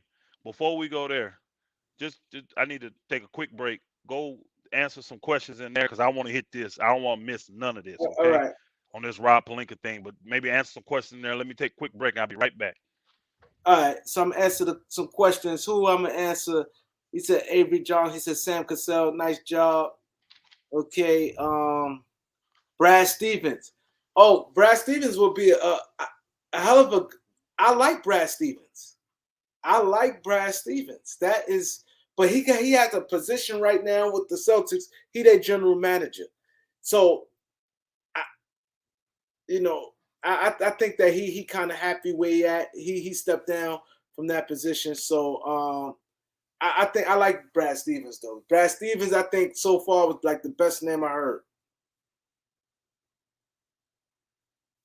Stacy said we need LeBron James gone. You don't like LeBron? Uh, he said only Greg Popovich. To me, Mark Jackson is to me Mark Jackson's like the perfect coach, but I don't think it's going to happen because his religion and everything and what's going on. But I think Mark Jackson is the coach. I think he could fit this timeline with the players today. Uh, he still so much confidence in guys. I would love him like with right now with a guy like Horton Tucker to tell him you good. They can't guard you. Mark Jackson talk that these guys understand, and he's real direct. He's straightforward. Damn, I just think it's just bad, but that's just a guy right there. I think Mark Jackson is the coach. He's the coach. I think he could put it in Anthony Davis. Like Anthony Davis, you the best. Who gonna guard you? I think he'll do wonders. Like you can see certain players need that. Like I'm gonna tell you, out of everybody on the Lakers, two players will I think benefit from a guy like Mark Jackson will be Anthony Davis and Horton Tucker because they talented and you can see they got like this. I'm not too sure of myself right now. They got that. I'm not too sure. You need that guy to gonna give you that confidence. Like I'm the best in the world. Anthony Davis need that. Like you the best. Nobody can stop you. He need that right now. Or THT need that. I think he the purpose. I just don't see that happening. From within, what's good? He said Luke Walton. So now I'm go back to what I was saying. Now the elephant in the room. And I didn't speak on this earlier. Big Albert was good. I didn't speak on this. I didn't speak on this earlier. The elephant in the room. You hear me? I'm here. I'm back. All Sorry right. about that. The elephant in the room, right? The Rob Palinka thing. Now, Jake Fisher came out with reports. One thing I know, and you know too, that a lot of times it be false rumors thrown out there. Like Rob Palinka, him not answering calls, that could be false. But right now, it's like power on the Lakers. People use things for content. So, you can't right now. I don't think everything being said is what it is. But Hmm. is Jeannie going to get rid of him? And my thing, what I take out of it, and I'm gonna give you my solution, what I think would probably be the best solution. I think you got to put some. And I said this last week. Remember, I said this. You got to put somebody with Rob because he got this reputation already that a lot of people don't want to deal with him. And I'm seeing a lot of people asking for an arm and a leg. Maybe you put somebody in that position. Rob, you could deal with him as far as free agents, but let other people make the phone calls as far as trades and be the front guy. But you could use Rob at another position with that. I don't know if he'd take that as being demoted because I think the juicy part of it is, being in trade talks. I don't know his ego, like if he'd be like, I bet, I don't care what's best for the franchise, or he could feel like I'm getting demoted where I can't discuss trades with nobody. I'm only here for free agents, and I could put together a trade, but you got to make a phone call. Some people can take it a certain way. How do you feel about the Rob Pelinka thing, and which way would you go? Would you fire him? Would you bring somebody next to him? And then they're talking about, and I want you could get this all out in one segment. They're talking about Jamal Wilkson. Jamal Wilkson Hmm. worked for Clutch. He's a Clutch agent, and a lot of people like that. Me personally, I think I stay far away from that because now we be in the same situation we is now, and then you don't want to be deeper and with this Clutch thing again. You want to have boundaries. You want to have everybody in their position. I think that's going to bed too much with Clutch. You already got Rich Paul is putting his weight down. You got a mega personality in LeBron, and then bring a Clutch guy running your organization. It's like I I just wouldn't go there. And then, like I said, a lot of guys and a lot of general managers in the teams don't like to deal with Clutch clients anyway. It was a thing already with that. It'd be going back same thing with Rob Pelinka. It is that people ain't gonna want to deal with this. So I wouldn't go that route far as with uh with Jamal With Wilkes. Wilkes. Yeah. So now I said a lot. So I'm just let you rock. So what you Yeah, got on you that? you covered it pretty much because I'll start with the Wilkes thing. That just don't make no sense, really. You're already saying there's an issue because Rob Pelinka's an agent and he burnt too many bridges. That's why, as an agent, that's why people don't want to deal with him. Well, look at all the bridges Clutch done burnt. So why would they want to deal with Wilkes? Now, it makes sense from Clutch's perspective to throw his name in there because it fits the Lakers' mantra. You want to give us the power and then still deal with a Laker because this is Jamal Wilkes' son. So he would be considered a Laker still. You see what I'm saying? But I don't see the Lakers going that route. What we will find out is the articles that come out afterward. Do the Lakers defend this and say, no, Rob's not going anywhere, whatever, or they stay silent? Because if the Lakers stay silent, honestly, that means there's an option to get rid of Rob. If they don't come out and vehemently deny this, which that wouldn't mean anything either, but you should at least put up a unified front. If the Lakers don't do that, that means that they are considering getting rid of Rob, and that means that Genie and the Rambuses and all them, they're not pleased with Rob not being able to make moves this summer. That some of the things that Clutch has been talking about, they think is valid, and they're the ones back there knowing how hard these deals are to get. Let's just keep it real. The deals we got, they came from guys that really wanted to come. LeBron, AD. You see what I'm saying? But you got to give Rob some credit because he did get guys like Monk and Nunn to take less money and come. You see what I'm saying? So it ain't like Rob has just been horrible at his job, but the trading part is where Rob has had some issues. And it's like if teams don't feel like they're getting a haul from the Lakers, they're not doing trades with the Lakers. Now you're already against it because it's the Lakers. Then when you add the Rob, the LeBron, factor on top of the Laker factor, it's just almost impossible to do trades with teams today unless they feel like they're winning. So I kind of disagree with going outside your family style. When you say bring somebody in outside of the Lakers, get some new, I kind of disagree with that because if you're gonna have a business, you're gonna have a way you do business, you're gonna have your model, your business model, how you do it. You need to stick to it. You need to stick to it. So if they, because Jeannie has made it clear, she's had major issues trusting people. There's been a lot of people in LA tried to burn Jeannie, burn the family, do all this stuff. So this is one of the reasons why they keep it tight. Honestly, I could see them doing something like put Derek Fisher in that position. I could. I could see them taking an old Laker like that that's just got, that is known to be just a savvy guy, respected guy. You see what I'm saying? And like maybe put him in that position and let Rob be over him. You see what I'm saying? Because Rob actually got the promotion when Magic left. They combined Rob's and Magic's job.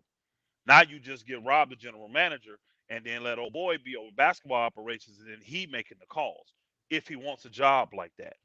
Somebody like that. Because I didn't think about Derek Fisher because he the I GM for know. the Sparks, right? Yes. So you can move him into a subsidiary position where you, like you said, keep Rob. Well, who you gonna put in there?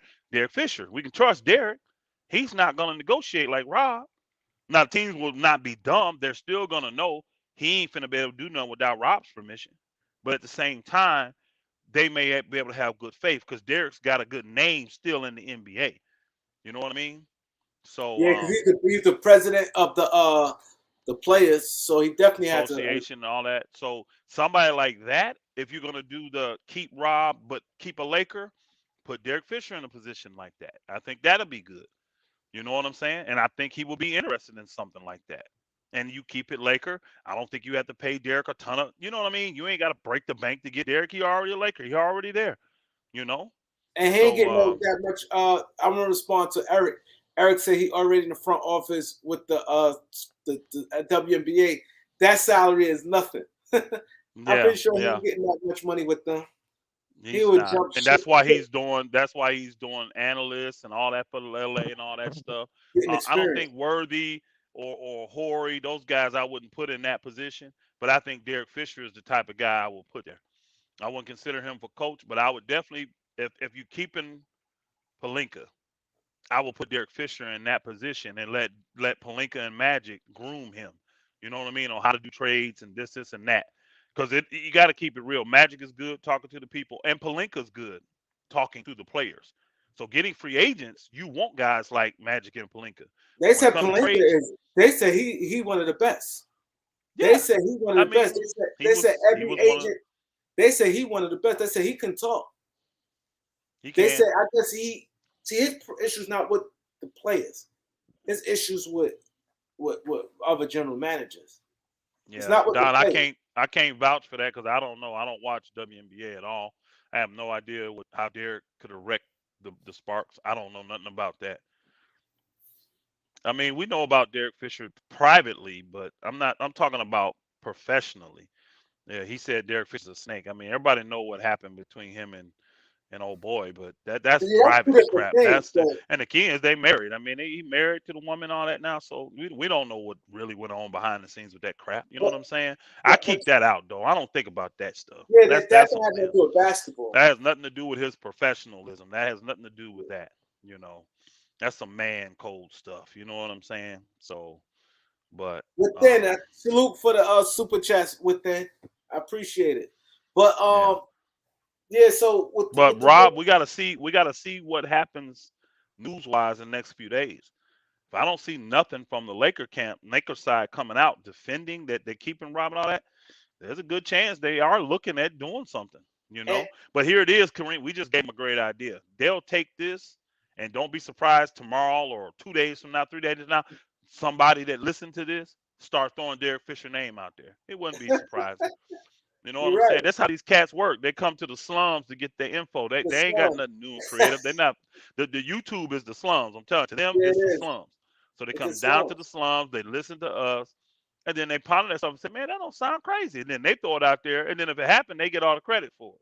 Oh You yeah, know what I mean? yeah, It's just a bunch of opinions. They just run out of creative ideas. They really do. They ain't really got creativity in their bone like we do. yeah. So Exactly, because we lived this and we really put a lot of thought into this. And like you said something very important, and I took a lot of heat behind this with the Zion Williamson thing. And I've always been a big component of when something out there and you don't uh take out that fire, it's some smoke behind it. So, like you said, in the next 48 hours, I'm saying by Friday, if nobody in the Lakers don't, because it's there, everybody hear it. And a lot of people don't cover this today on the YouTube, and I'm pretty sure tomorrow on the networks they probably recover it. But when you don't block nothing out like that, you got to. That's why one thing I always respect about Dame. Dame always, every time it was rumor, oh, Dame not happy, Dame immediately he put that to bed. Zion Williamson for years. I have my peoples tell me this. People, oh, you don't got no source, Kareem. Your source don't know what you're talking about. How you gonna say? I'm telling you what I heard from the gate. And it been Zion never. That's why it's problems even with the front office. Now they getting agitated. He too distant. Even JJ Redick said it. Now people like start warming up to the idea what I said. You know, he could have nipped that in the bud early. When you don't nip in the bud, you let it go. You let it go. So what you said is very important. We got to wait for the next 48 hours. If the Lakers, like you said, it still ain't guaranteeing nothing, but at least it shows something. But if they don't say nothing, they let that out there. It is what it is. From my experience covering this league. So yeah, I just think that he said, what about Rambus? No. I would not want been no the GM if he wanted that job. He could have already had the job. He don't want that job. He would rather stay as the advisor and all that. He got more power in that position he's in now. So why give up his power to go down to that position? That's not going to happen. Yeah, because when you're in that position, all the spotlight on you. Now it'd be lovely for your job.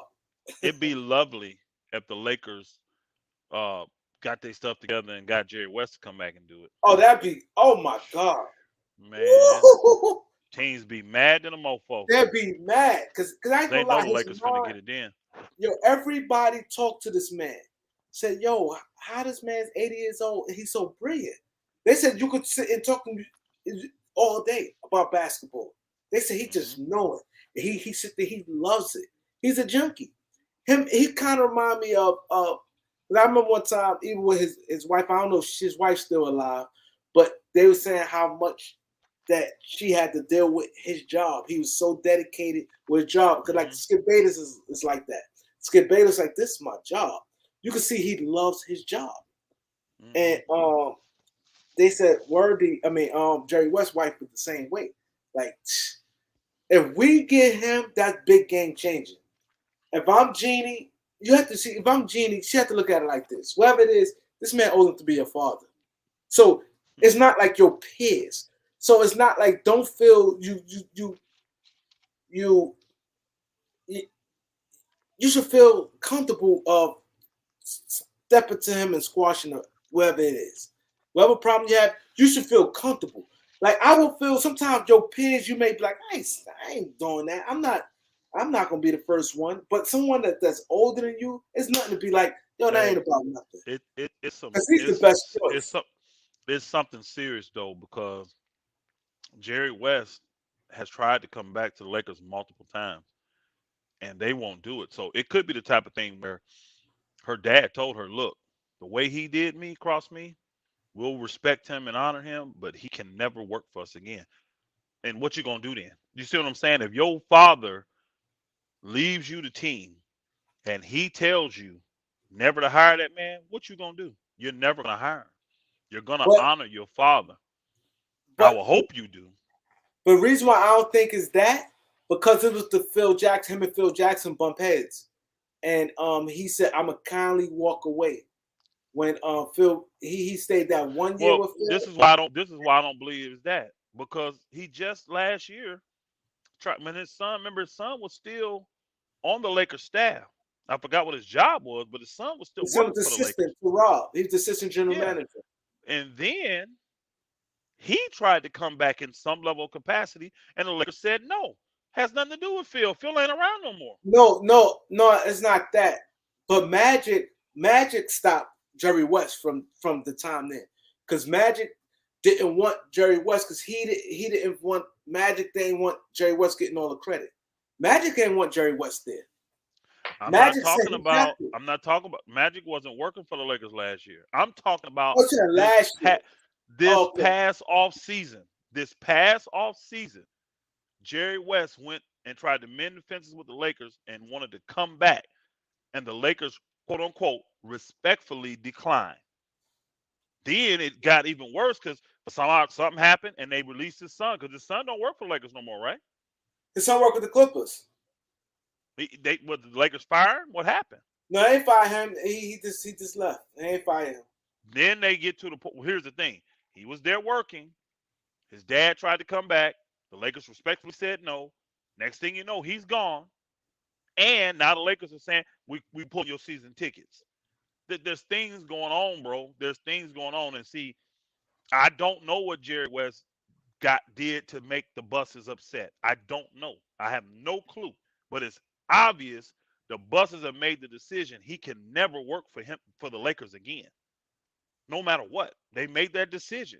So again, if you inherited that team, that's probably part of your inheritance. It's probably part of the thing to where he can never work for the Lakers no matter what.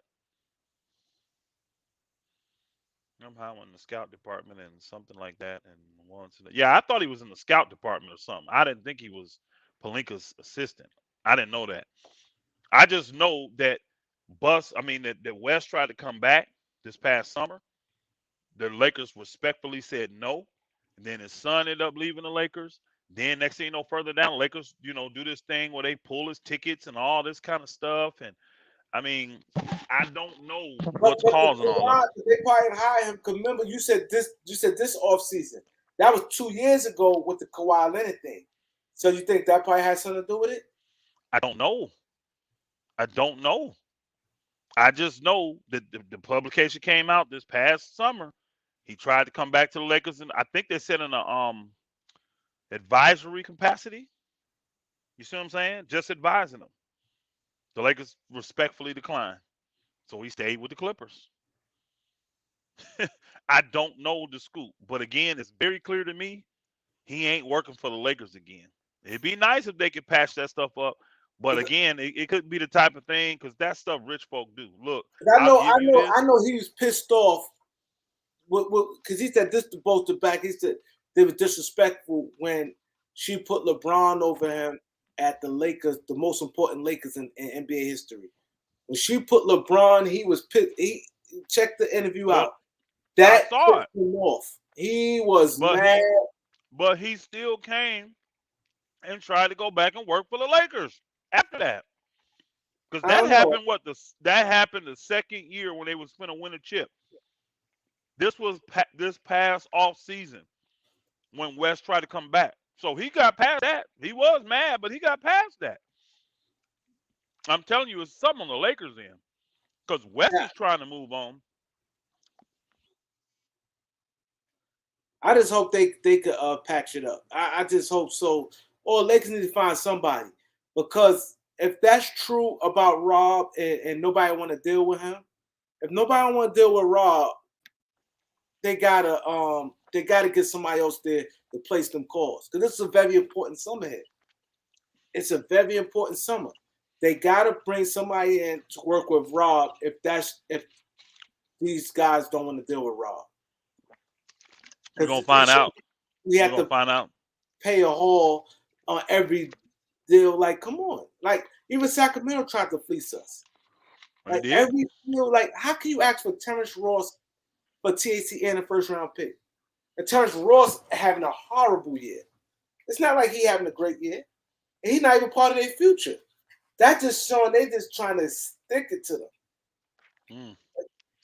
Yeah, but I don't know who they can put in there. I mean, that was the first thing that came to my mind, that if you're going to keep him, put a guy that's respectable. And I know some people try to say Derek Fisher's not respectable. Yeah, he is. I ain't hear nothing in the NBA circle. Now he's respectable. That he's not respectable. I mean, the Knicks thing, all that ain't nothing, bro. See, let me explain something to the people, right? Now, he might not be respectful to street guys, to street black guys, minorities. Yeah. They look at stuff like that. But the white folks, they not looking at that But type thing. they swapping all the time any dang way. Yeah, So they not looking at, they ain't tripping oh, on how that you make crap. your friend That's good. how they roll. Yeah, They they ain't not looking tripping at it on like that. that. They ain't tripping on that at all. So, yep. But They they not trying. They not doing that. well, Jerry West will put the Lakers back on too. He sure would, Chris. No doubt. I agree. He definitely will put the Lakers back on. Hmm. Okay, so now I'm gonna ask you this, Elder. What's your dream scenario? You could just paint your picture however you want it, and the form of some reality. It don't have to be 100% reality. Let's say 75% reality. Paint your picture, coach, general manager, player movement. What organization structure? What will be your way to do it? Thanks, bro. Really No problem. appreciate it. No problem. I think you got to keep Palinka personally. He's part of the Laker family. So that means you need to maybe add someone to help him that's respected. So I will be looking for that person. It's obvious Vogel just we haven't respected him. He's a lame duck coach. So I'm looking for the next coach. Uh I wouldn't have a problem with a first year coach. First off, LeBron has shown he can win with them guys. Secondly, look at the success that a lot of these teams are having with first year coaches. So I'm not sure why the Lakers saying they got to have a veteran coach. I'm not sure where that is being generated from. Um, thirdly, I would really be looking to move Russ and get multiple quality players back for him, meaning two or three or four. I'm not as down on THT as some are. I'm not. Um, so I would put him in the right deal that benefited me, but I wouldn't be like, you know what I mean, desperate and enamored. I wouldn't even be bringing him up more than likely. Unless a team say, hey, well, if you throw THT in, you see what I'm saying? Because I'm not. I think he's young. A lot of these players develop late because he came in the league so young. I think he's going to develop a little earlier than most of these guys. These guys ain't developing at 24, 25, 26 years old. But THT been in the league. This is fourth year already at 21, y'all. This is fourth year. This is fourth season. And he's only 21 years old. So I think around 22 and a half, 23 years old, THT going to come into his own. And it's for one right now, as an 18, 19, 20-year-old, bro, nobody can stop this man from getting to the basket. Nobody can stop this man from getting any shot he wanted on the court. And I see stuff like that. Is he raw? Does he need some help? Yes. But you don't know when that level of mental his mental step up to the next level and he starts to understand the game on a greater level. Then it's going to get real easy for him. And then he's being groomed defensively. So again, I don't think he's as bad as people say he is defensively. I watch him close. He's not the one that's getting cooked all the dang time. It ain't THT. Does he do dumb stuff? Of course, he's a young dude, but I can tell you this, he has not hurt this team like the veterans have hurt this team this year. And mind you, he went through an injury, right? Came in with the one. He went through COVID.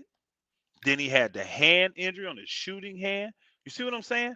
He been Yeah, through a lot this year. yeah, He been through a lot this year. So I'm yeah. just not as down on THT. And then I know his salary, 9, 10 million. You see, it's That's hard to even nothing. move that. It's no money. People act That's like that's a nothing. lot of money in the NBA. That's not.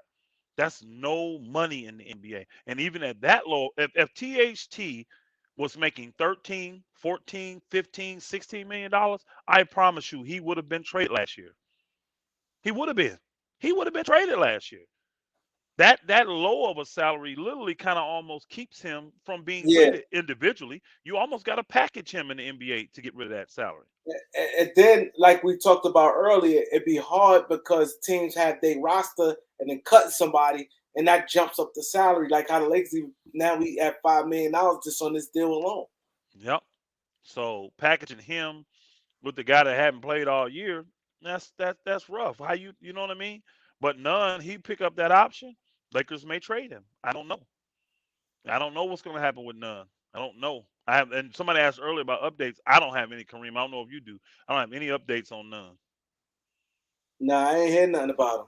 Yeah, I ain't so heard nothing about him. I think that move for old boy makes it clear they're not waiting on Nunn or don't believe that he may be coming back because they picked up Augustine. Okay, so basically you saying you will hire Derek Fisher. That's who you going with, Derek Fisher, to work I with don't Ross? know. That was just the name I threw out off the top of my head. I'm not saying for sure that's who I'm going with, but it would be someone of that ilk. You know what I'm saying? I don't mind keeping it in the family. I would be a hypocrite to tell the Lakers to get outside the family when I don't do that myself. Every single one of my businesses, all the employees, everybody is all family. All. All four businesses. I ain't got no outsiders working inside. And we all have the same mind towards it. So I know we all 100% vested in it. You see what I'm saying? So I can't be a hypocrite and tell the Lakers you need to do that when it's been successful for them not doing that. Keep it Laker. I have no problem with that. Everybody else do the nepotism thing any darn ways. So, keep it Laker. Derek Fisher was just the first name came. I'm not saying he's the greatest person for that position. I'm just saying he came up anybody, but make sure they some kind of Laker ties. And Okay, then the so team, we got to just get players. We got to get quality players for Russ. Russ is the main one I'm looking to get rid of. Jamar asked a good question in there. First off, he said, "Do you think that AD can have a healthy season? Can he just be healthy for one whole season? And if not, why would you not consider to trade him?"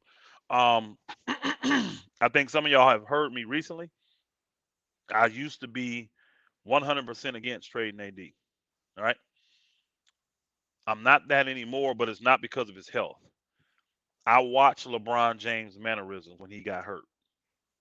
I watched his body language. I listened to the words he said in that press conference afterward. He may calm down in the summer, whatever, but what I saw was a man done with AD, tired of AD, tired of going through the same rigmarole. So I don't know if they're maneuvering behind the scenes to move AD. I don't know. I think LeBron realizes I can't trust him, and if I'm gonna sign this, this extension, I really would prefer to get somebody here that I can win with. And AD just not that guy because LeBron has proven I can score do all this, but I can't carry this load. I need someone that can carry this load. And and AD has just LeBron, shown me, even when healthy, he can't carry the load. So I'm not sure that LeBron and them not trying to move AD behind the scenes quietly. cause LeBron may feel that AD don't put in the necessary work to get his body right. He may That's feel the that. turn him off too. He Yeah. may feel that you don't work hard enough in the off season. Yeah. So I think the biggest thing with him is always production. And what I've seen in the past from LeBron, when he realizes he can't get the production from you he needs, he's not with you no more. He's not. And I don't know if they would do that to AD because he clutch and his family and all that. But I would not be surprised that behind the scenes they're trying to get the Lakers to say, "Look, Clutch, we're sorry. We'll do this part of the negotiating thing. We'll give you this, this, and this, but we got to have the right to move AD." And that would be Clutch pushing that, not really the Lakers. You see what I'm saying? Because the Lakers just don't. I know the Lakers them. I've been watching them 40 years. They don't do that. Only time they're gonna move your tail is if you coming against management. You coming yeah, against management like Shaq did, trying to embarrass them, yeah, doing dumb stuff, yeah. you may get moved in. Other than that, they just don't do that to their superstars. So if they ever came out that way, and then to me, the Lakers are at a disadvantage because everybody knows you trading him because he gets hurt all the time. So why would I put just this great deal out there for this dude that the whole world thinks can't stay healthy? Why would And, I give you a haul for him? I'm glad you said this right because, like you said, you've been watching, and this is what you was busy and you was in travels, and Hmm. I was saying this while I was saying talk about Shaq, and what you said something very important. You said you've been watching Lakers like me the whole time. That's automatically they don't do well with that. Shaq speak out against the management. He kept talking about the pay and different things like that. He said he cash app you who? What are you talking about? He talking about my cash app I sent you, bro. Ain't no big deal. I'm laughing at Oh, J oh, Mar because I'm laughing at J Mar because I'm telling you, I be feeling the same way, J Mar. J Mar said I'm so uncomfortable watching AD. It's almost like waiting for him to hurt him. He yeah, just every yeah, time he jumps, every time he tries to get a rebound, every time he shoots, you just think he's gonna come down on somebody's ankle or going yeah, every yeah, time he's gonna block a shot. Man, it just I agree, yeah, bro. It's just yeah. It but is. again, I'm not advocating for AD to be traded. What I'm saying is, what I saw from LeBron, I would not be surprised if Clutch is pushing behind the scenes for him to be traded, and trying to do it in a manner to where they don't get the blame for AD leaving and the Lakers take the heat for it. But you got to get a haul. And I'm telling you, if you're going to do it, you got to do it now because the one place AD will agree to go to is Chicago. And Chicago, a boy hurt. What's his name? Levine. He's hurt. They ain't gonna re-sign. What's his Vucevic, the big boy. Yeah, You could send the two Chicago boys home. You could send AD and THT home yeah, and get draft picks because you sending the best players still yeah, and get draft picks from Chicago and have them give up Zach Levine and Vucevic. I really believe that deal will go down. Because yeah, Chicago would be stupid as hell. yeah, Because they don't want to. yeah. Chicago's made it clear to me they do not want to pay Zach Levine. They don't. They don't want to pay him, bro. They don't want to pay him that max money. But Bring Zach home. not only that, it's always better to have a wing with a big than two wings. Like how you got Hmm. Jason Tatum and Yes, Jalen Brown. Jalen Like Brown. that Levine and DeRozan, it looks good, but in the playoffs you need that big. Mm. Now I DeRozan know and I know I'm talking crazy, but just imagine if you can move Russ. Hypothetical, y'all. Don't quote me on this. You they'll can kill move you. Russ and get Fox and old boy Holmes, and then you move AD, get the draft picks, and you get Boost and Zach Levine. So bro, you starting Fox, Zach Levine, LeBron, uh, what's his name, Holmes, and Boots. Man, That's tough. that'd be a squad, bro. That's And you tough. get some picks back, and you got a couple of your picks back. That Yeah, would be a that's squad tough. right there, bro. And you That's still tough. can maneuver. You still can make moves because these are Yeah, all via trade. So you just supplement the salary on your team. You that's tough. still can do what you need to do with Monk and all that, bro. That would be mm, that would be rough right there. You talking a super athletic team besides Vooch, That's super athletic. and Vooch But is a stretch five, so you yeah, could play him. You could play him. that's super Go athletic. small. Yeah. You go small and put Holmes at the five. Oh my, yeah. Woo. That's me dreaming, y'all. What he say, Elder? If that dream comes true, I'm sending you some bread. Don said, "I'm sending you bread if that comes true." I'm telling you But though, but in reality, it's not far fetched. If it's y'all not. think about it, I've it's seen crazier things. no. But I'm gonna tell you why it's not far fetched. Chicago will do Anthony Davis for a Vucic. So that's reality. And Yep. the Kings lost again tonight. And I could see that Rashard Holmes and Fox for and some picks. I can easily see that. So don't think that it's far fetched. Don't think that he Elder playing 2K because it's not far fetched. He's so Because playing if you think 2K. about it, I never you played it in always my life. you always have to think about where teams at. Where Sacramento at? They want to make the playoffs bad. They Mhm. is they really chasing. They went in the season thought they was gonna make the play. That's why they was in on getting rid of Buddy Hill. They was one of the most aggressive teams this offseason. I mean this deadline. They They were. want to make the playoffs. They So did. the way their team structured, they're gonna need to probably retool. Cause now Yep. Fox ain't giving up, and like you said, like we all said, Russ with some guys. Russ played with Sabonis already in OKC. Russ and Sabonis played together in OKC, They did. and Russ. you think about that's Russ type of guys. You get guys and they get them guys there running with Russ. Russ in a town where they fans gonna go crazy over him. Russ fits that. He fits that bill, and he could get it done. He proved he could get it done. Baller's Life, you're not getting Zach LaVine. You trying to say Russ for Zach? That ain't happening. You would have to No, give up AD to get Zach no, LaVine. no. So, but I'm saying, and one person asked about Nunn. You can keep Nunn. He could re up, and you could have him as your backup point. You imagine that Nunn being your third guard, healthy Nunn, the Nunn we saw in the bubble. People forget that boy got hurt, but Nunn been consistent the couple years he been in the league. Yeah, He coming in the league killing. he averaged That 14 booger, both years. bro, that that booger can go, bro. Yeah, And you don't lose nothing when you take Fox out and put him in. nah, you don't. And then and Mm. then my thing is this. My thing is this. Kendrick Nunn, right? He averaged 14 both Pick seasons he played in the NBA. This is third Hunter. season he ain't played. Nunn, we got a real player in Nunn. He said, Oh, okay. I'm reading that. no, I'm not doing that. He said you're not doing it, but I'm not doing that. the I tell problem you what, I got is that I'm not if doing I'm gonna get rid of AD, I gotta get a true game changer back. that's See, Zach thank you, LaVine's a true game changer. thank you. That's what I was about to say. Hunter is the biggest piece there. He's the And he biggest stay piece hurt. there. He stay Yeah, he hurt. does. He's been hurt the first two rookie, but Honey, he's a great every defender. he always hurt. Hoarder and Bogdan, I'm not really. I mean, they But good. They Donovan good stay hurt. players. I'm not.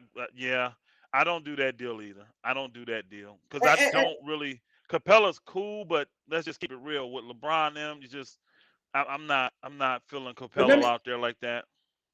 let me tell you why this trade is bad. For one, why would we have to even throw in a pick? AD, let's take away this pick. Let's take away Yeah, the they need to 16. give me picks to get AD AD. alone can get you this. Now, if you do this, hold on. Now, let me change They this would up a little bit. they would Let me do this change for this up a AD little bit. alone. Let me change this up.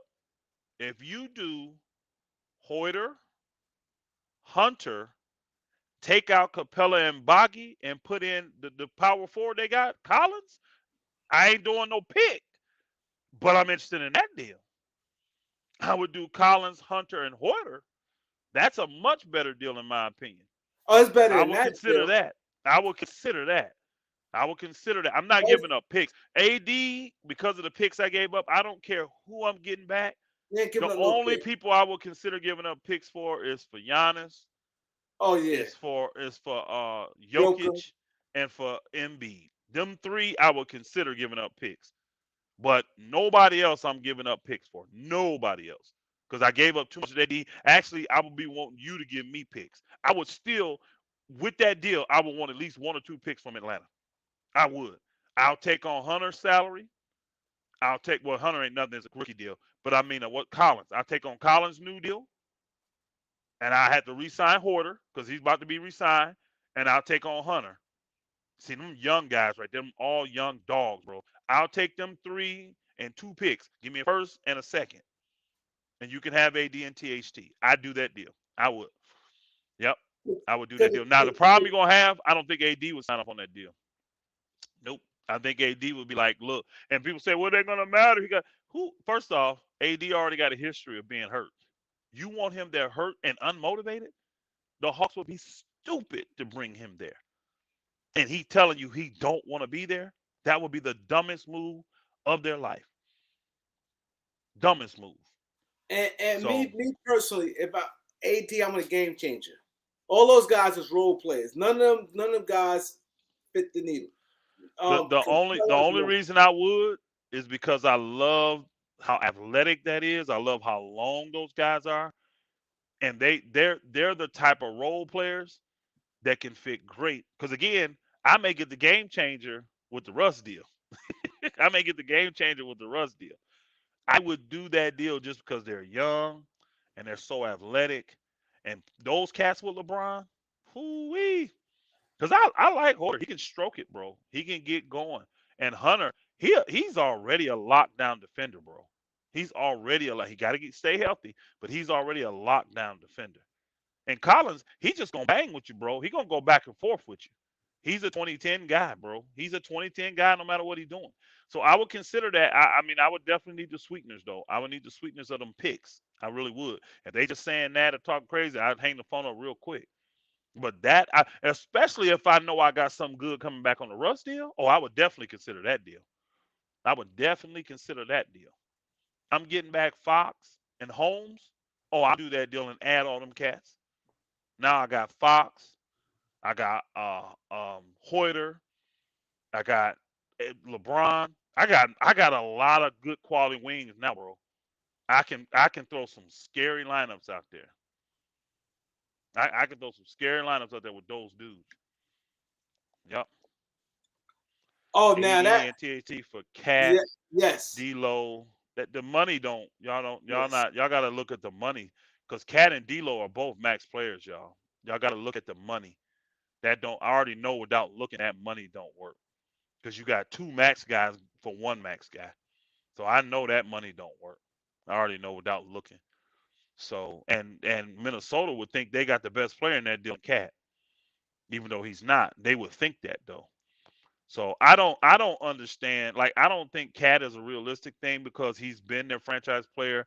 He just shown that he's turned the corner. He's a yeah. total different player this year. If Minnesota wanted to get only, and he's telling, I've been on his podcast and everything, y'all. That man loves being there. So Oh, I'm not. Cat. He loves being in Minnesota. He loves the team this year and all that. I'm not trying to touch nothing in Minnesota. He loves playing with D'Lo. He loves playing with Ant Man. He loves playing with yeah. what's D'Lo his is name? best friend. Beverly. They just re-signed him for another year. I'm not Yeah, touching Minnesota. I'm keeping Minnesota. Just needs to get more experience. They they got good. they got a good team, stacked, They young, good. athletic, y'all. I like what Minnesota got going on up there. I wouldn't touch nothing there if I'm Minnesota. I wouldn't be looking at, unless you talking about taking that one case off my hands. What's his name? Malik Beasley. With Beasley. Unless you talking about taking him off my hands, I'm not. And I'm not getting rid of. He's the only one I'm looking to get rid of. You want to score, you can have him. But other than that, I'm not looking to get rid of nobody on that team, bro. Nobody. He can't score. Oh, he can. So a team that wants to deal with his off the court bull crap and all this mess, you can deal with. He the only one I would consider getting rid of on that team, really, because they got some young cats that can't even get on the court. That's good. I like the McDaniel's dude. I like the what's their power McDaniels forward good. name? What's their Jared power forward Vanderbilt. name? Vanderbilt. Vanderbilt. Like that dude, bro. He go Like that hard. dude. I like Vanderbilt. Minnesota, man, they strapped, bro. I would not be touching that team. I wouldn't. Let them grow together, bro. Let them Yeah, grow. that's what I said. They could grow. Yeah. Only thing I would consider maybe a better coach, because I don't know if this guy getting it done. Because that's a lot of talent to be mediocre, and they ain't really had. Well, yeah, they did. They because D'Lo was down. Yeah, D'Lo was What's that? down. They did have some major injuries. Okay, I was gonna say they ain't had no major, but they did. They had some major injuries. But that's the only thing I would consider is maybe getting another coach, because I think they may be a championship level coach from getting it done. You see what I'm saying? That team is dangerous, and they still young. They young and athletic. Yep, and you got a game changer in Cat. Couple of them. Yeah, Shoot, D'Anthony. I mean, Anthony Cat. Shoot, I ain't touching Russell Minnesota. come up clutch. He come up big. Yep. He ain't afraid of that big shot. Yeah, man. Phoenix is playing without oh boy tonight, Yeah, Chris Paul. and Booker. Booker's Booker in not playing protocol. either. He in protocol. He in COVID protocol. Who they playing tonight? Who fans playing tonight? They playing Portland, which Portland. That's the I was saying how I believe Portland and uh what's the other team? The Pelicans was gonna pass the Lakers, but then I found out that Pelicans won Portland tonight. who Pelicans? Pelicans won tonight. Pelicans playing well. They're gonna pass the Lakers easily. But They I they was beat saying, they beat the Kings. yeah, I was saying even Portland was gonna pass, but from what I hear, Portland's trying to tank. They don't want to make it to the. I heard Portland's putting a tank in. Yeah, it don't So make no sense for Portland to make it. yeah, yeah, they got guys out here right now kicking the ball off their shoes and He said send, LMB, he said send Russ to the Garden. the Boston Garden or Madison Square Garden. I'm telling you, man, I still think Russ would be great in New York. I Oh really yeah, do. If there's a yeah, fan base that would appreciate the way that brother plays yeah, and will get behind him, it's the New York Knicks fans. And you just put him out there with all them young dogs they got. Get rid of yeah, these guys. That they see what happened was they got rid of some defenders and brought in guys that want to score all the time, and they don't play D the way Tibbs want to play D. Kimba yep. don't want to play D. Fournier don't want to play D. What's the other guy named number 19 that be scoring for him all the time? He don't want to play D. They got a bunch of offensive minded guys in the guards, and they just ain't playing no D. Get you some defensive minded guys in there around them, they'll be fine. Elder, what deal do you do first, the Sac deal or the Chicago deal, and why? Um, I do the Sac. If we talking hypotheticals, the Russ, I got to make sure I move Russ. Got to. You gotta There's do the no sack way. deal. There's no way I'm moving AD without Russ. I'm not leaving Russ there. I'm not. No. So I'm doing the Russ is number one. I'm really not even wanting to engage other teams because I want every option available to me to move Russ. So I can't really talk any other deals until I move Russ. I really couldn't. I really couldn't. I got to get him off the team this summer. If I But got any viable opportunity, he's got to be gone. but the reason you move Russ because Sacramento got this pettiness in them. The AD people gonna want him regardless. If you move AD first, I mean, if you they look at Sacramento going be like, nah, I'm not, nah. They may pull back, but if you And I move don't Russ want first, I don't want teams trying to get them assets I got for AD for Russ yeah, either. yeah, Mm-mm. yeah, Nope. Yep. yeah, because they're trying to now they ask for more stuff. Mm-hmm. Yeah, Yep. So Russ has definitely got to go first to whoever. I know my boy, my brother, Kareem, is not fond of our guy Tobias Harris, but I'm telling you, let that deal come down. That nigga Russ be on the first thing smoking in Philly. I'll take Tobias over him, especially since he's only got 2 years left. But again, that will require LeBron resigning. I'm not taking on that contract if LeBron's not resigning. So, but it's. We don't know, y'all. It's so many people that could be doing something disgruntled, want to make moves. It's so yeah. many. So, Once the off because right now once the playoffs come in and that shake out, that's when we gonna know. Because believe me, hey, it's gonna be at least about 3 or 4 people become available from oh the yeah, playoff alone. Andrew Bennett Jr. No, sir. We've already tried the D'Antoni experiment. It doesn't work, especially with older guards, older players. We've already seen it don't work. So no, D'Antoni is not an option, and D'Antoni is literally waiting to get that Philly job.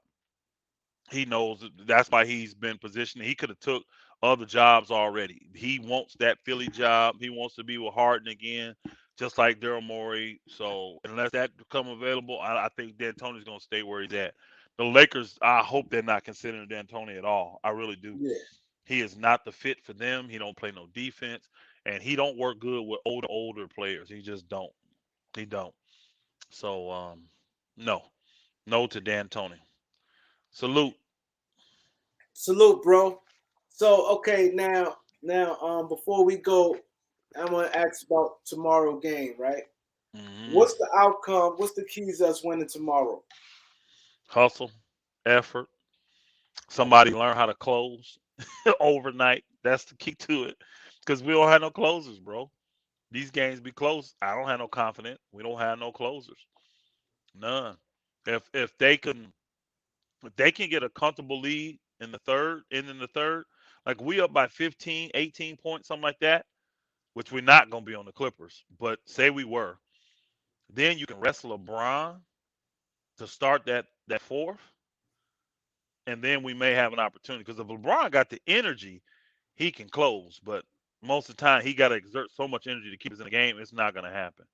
Brent Brown, hell no, Claus, hell to the no, hell no. He couldn't handle Philly. You know he can't handle L.A. At Elders. DJ Augustine playing tomorrow. I don't know. Have you, Kareem? Have you found out about any of them guys playing? Are I they heard. I saw on available? Twitter. I saw on Twitter that they should be available to play that And they past their. practice today, right? They practice today, right? Yeah, they passed their physical. Yeah, and they practiced. I thought I saw a thing with them after practice, giving an Yeah, interview after practice. So if they practice today, they should be eligible to play tomorrow, and I will give both of them major minutes. Ariza is hurt, so something's going on with Ariza. He was in street clothes yesterday, so I don't think we got to worry about him getting minutes. That's why Bazemore got minutes, y'all, because we just didn't have anybody else to play. That can play a wing position. Okay. It says so if we trade for Tobias, who's gonna play point guard? Because I don't think Braun can play point guard now in his career. Well, we would still have none on that team. Um, and shoot, you don't have to get well. You still would have an option for DJ Augustine. We would probably bring in another point guard if we did Tobias Harris trade. But you could move Braun to point. Me personally, if the Lakers make it to um the playing game, LeBron moving the point for me. He moving the point. yeah. I'm moving him to point. He's going to And I full think time Russ point off the guard. bench will go crazy. I think Russ would be better coming off the bench. I don't agree with that. I wouldn't move Russ to the bench. I would move him to his natural position, which is playing a two guard. Russ is a scorer, like two guards are. He ain't a shooter. He's a scorer. So I would move Russ to the two. But I would put LeBron at full time. And then if they tried to pressure LeBron up, now I can give it to Russ and let him attack the defense. Just attack. If they're gonna send two guys at me to get the ball in my hand, now you attack, Russ. I'm cool with Russ attacking the basket in those 3-on-2, 4-on-3 situations. I'm cool with that. But Within I thanks don't for want him bringing the ball up. I don't want none of that shit. None of that. thanks for the cash app. Last question. What you thoughts on Ben sitting out? I don't have no thoughts on Ben sitting out. I guess they say he got some kind of back situation, whatever. I think they're just trying to avoid. I think they're trying to really ramp him up, get him in real shape, and then make sure he get past his Philly game because they got a game coming up soon against Philly. I don't even think they want him to even have to deal because if he plays before that and then don't play, that's an issue. You see what I'm saying? So I think they're not even going to let him play till after the Philly game. And I think he probably needs to get in shape, y'all. I mean, sitting around for what 6-7 months, that ain't no joke. Because you can go to the gym, it ain't nothing like playing in the NBA game though. Nothing like it. So he probably needs to get in NBA shape. He probably does. And they're using the back thing as an excuse to get him in shape. Yeah, That's just my speculation. I don't know any of that to be true. That's what I think. yeah. So it's definitely been a great show. So if people can y'all like, subscribe before we Yeah, hit the like button. before we bang out. Manny Hey, loyalty. Felicia Notion. She said Bazemore should get more minutes. Bazemore. I disagree. No, Bazemore. He actually didn't play horrible last night. He Yeah, he didn't. played all right last He night. didn't play horrible last night. So, Yeah, but yeah, he but wasn't bad last night. why can't we see Monk, Melo, Braun, Howard, and Westbrook start? We actually did see that recently. Well, Melo you don't start because you got a lot of offense, but your defense is horrible with that. You got a horrible defender in Westbrook, Braun, Melo, and Monk. You got no good defenders out there except Dwight Howard. And your shooting is well, you got some shooting with Monk and Melo, but I mean, I'd have to see the scenario where that would work. I think You'd have to. I offensively mean, he's better. Atlanta. If you play in Atlanta, you could do that. Because they got Gallinari, and you got to look at guys that Melo can guard, and it ain't many guys in the league that ain't gonna cook the But I crap out think of Melo. they could get over with the Clippers with that. Oh hell no! You put Yeah, Melo on. Hold on. You put Melo on Morris because that's what we will guard. But Morris basically a spot up shooter now. It's not Are like he's you gonna take you serious? up the dribble. Are you serious? Morris don't be taking nobody up the dribble. You didn't watch that last game. Stop it. You must fell asleep. You must fell asleep. Morris taking people off the dribble all day, bro. What is you talking about? He posting boogers up. He two dribble pull up. He What posts is you up when he talking do he about, posts up and then he does bro? a fade away. You ain't watched him. I could tell by saying that statement. Morris been killing, and he No, ain't no he just posts up. spot up shooter. Well, He he killing. don't. He killing from the mid post, bro. He killing from the mid post. He going right to the mid post, triple threat, doing whatever he want. Man, he would destroy Melo. Oh no, I would never start Melo on that booger. Hell, I put a reason on him before I put Melo. He would go at Melo. Yes, nobody putting nothing out there that says Melo can play or start. You crazy elder. That's fine. A lot of people have advocated for Melo to start, especially over on Ticket Channel. They love Melo over there. I don't dislike Melo. He's just such a liability defensively. I don't care if you give me I, 20 points. He's giving up 25. I So think he's better off the bench though. I do too. I think you want instant microwave scoring. Melo gives you that. That's what you want from your bench player. And I can put him in streaks and protect him. See, when I put Melo in, I got to put three more defenders and Bron with him. I got to put Bron, Melo, and three good defenders around him. That's one of our best lineups when you see Bron, Melo, Stanley Johnson, Malik Monk, and Hillbilly Kobe. That's one of our best lineups. That lineup be destroying folk. Even if they got a big end, put Melo on him. So Dang, 10 brothers, 22 wow. nephews and nieces. Mm, that's a big family, bro. Yeah, 10 brothers. Yeah, that's a big family. Dang. Yeah, How many sisters? How big is the family? Dang. yeah, yeah. I thought That's I a had a big good. family. Hey, I didn't know they make them like that no more. Yeah, So back in the days it used to be like that. my mom family was 15. Yeah, You know what I mean? yeah, 8 yeah. boys, Back 7 then girls. people had 10, Yeah, but 8. my mom had 6, which was a lot. She had 6 boys. You know, that was a lot. I can't believe you taking up for Russ. Yeah, Gregory Brown, I'm with that. I can't believe Kareem doing that either, man. I can't believe Russ, man. I'm sorry, he's indefensible. He's indefensible. But Kareem likes him. No, I just I, think that I think that he Kareem, could play better. I think he could play better. bro, I think we got to give him a for who? chance. Another team? You mean for another team? I ain't saying he'd be perfect with us, but I think he could play better than when he's playing. No, I honestly think he could no. play better than when he's playing. I'm gonna tell you what's gonna make him play better. Make him go to 2. He has to strictly be 2 guard and let LeBron dictate when he get that Put ball. him at Put the two LeBron then. at the point. You know, that's what I thought the Lakers was going to be able to do. But we don't have the backup ball handlers. We don't have the nuns, and you see what I'm saying. You're going to have And now another Augustine guy. in there. We might could Maybe do it now. it may work now. It may. But honestly, if we make it to the play-in, LeBron has to go to point. We're I going think we'll back to beat the that Clippers. because I'm gonna need somebody that can feed the ball to AD. When LeBron played point, AD touched that ball all the time, like these great big men do, and AD destroyed the league.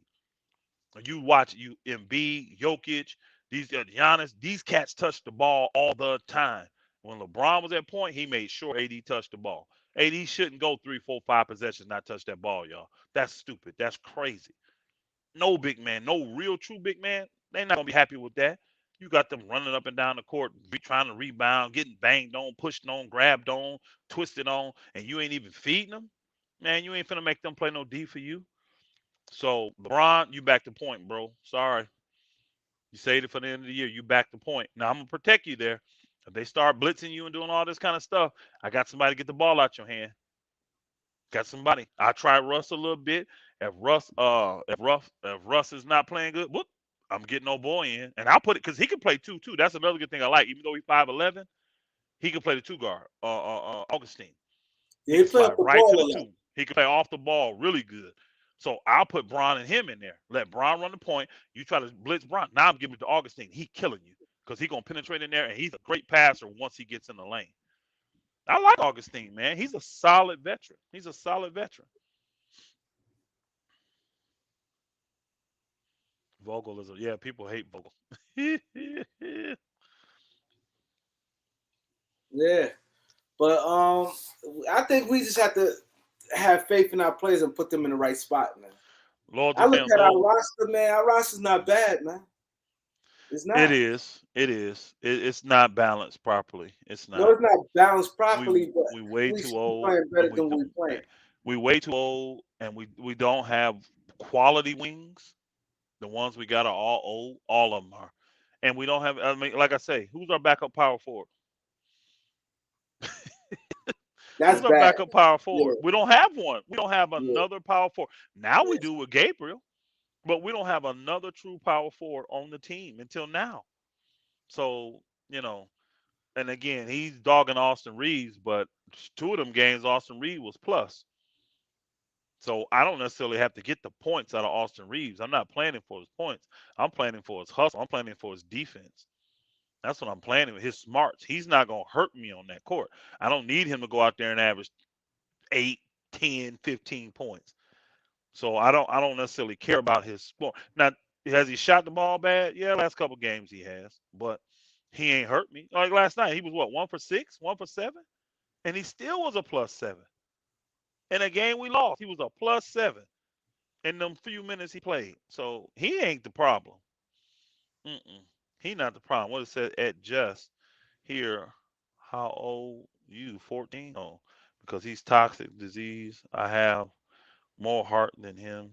He's destroying this franchise. How he did in Cleveland. Oh, she talking about LeBron. Is that a woman or a man? Stacey and Anthony.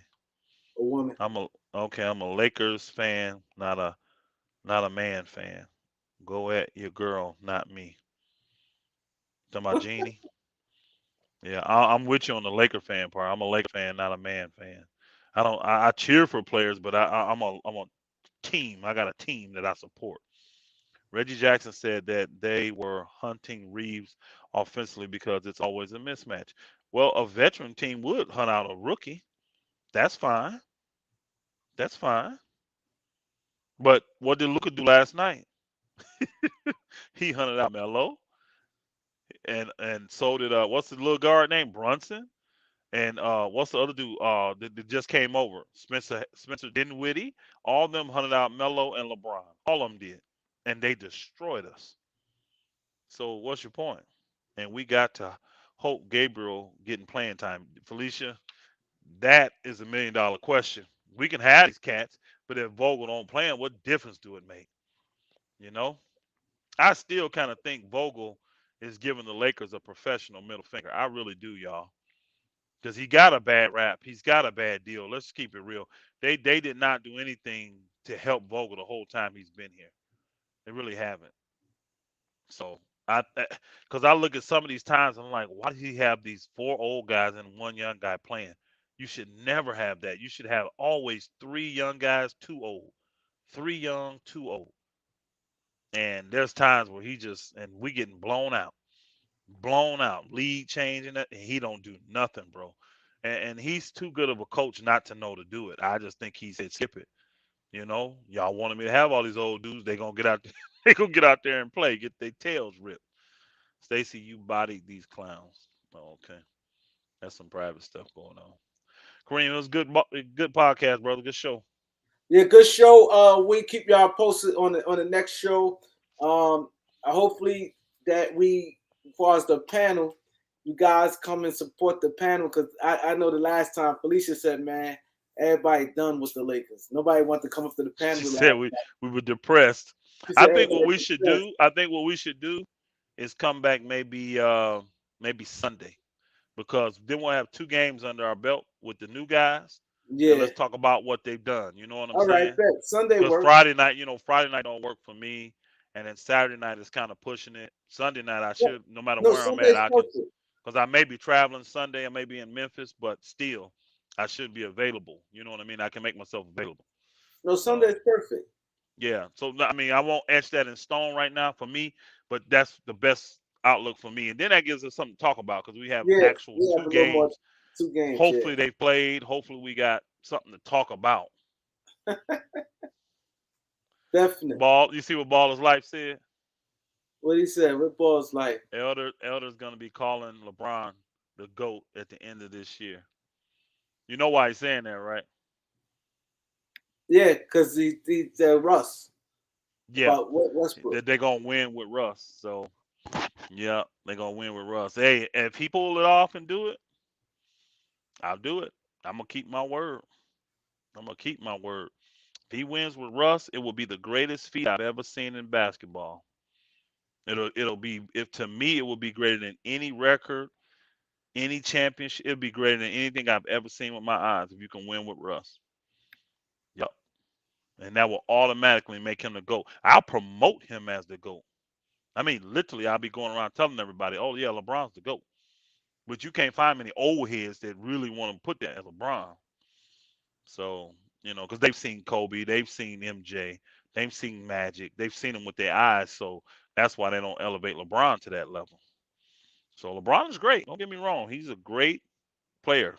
He's a great, incredible, wonderful, awesome player. But he ain't MJ. He ain't Kobe. To me, he not. So, mm. Who your GOAT, Kareem? I don't know if I ever asked you. You got a GOAT? Jordan. I don't like Jordan, but I gotta admit it. I always Hey, hated.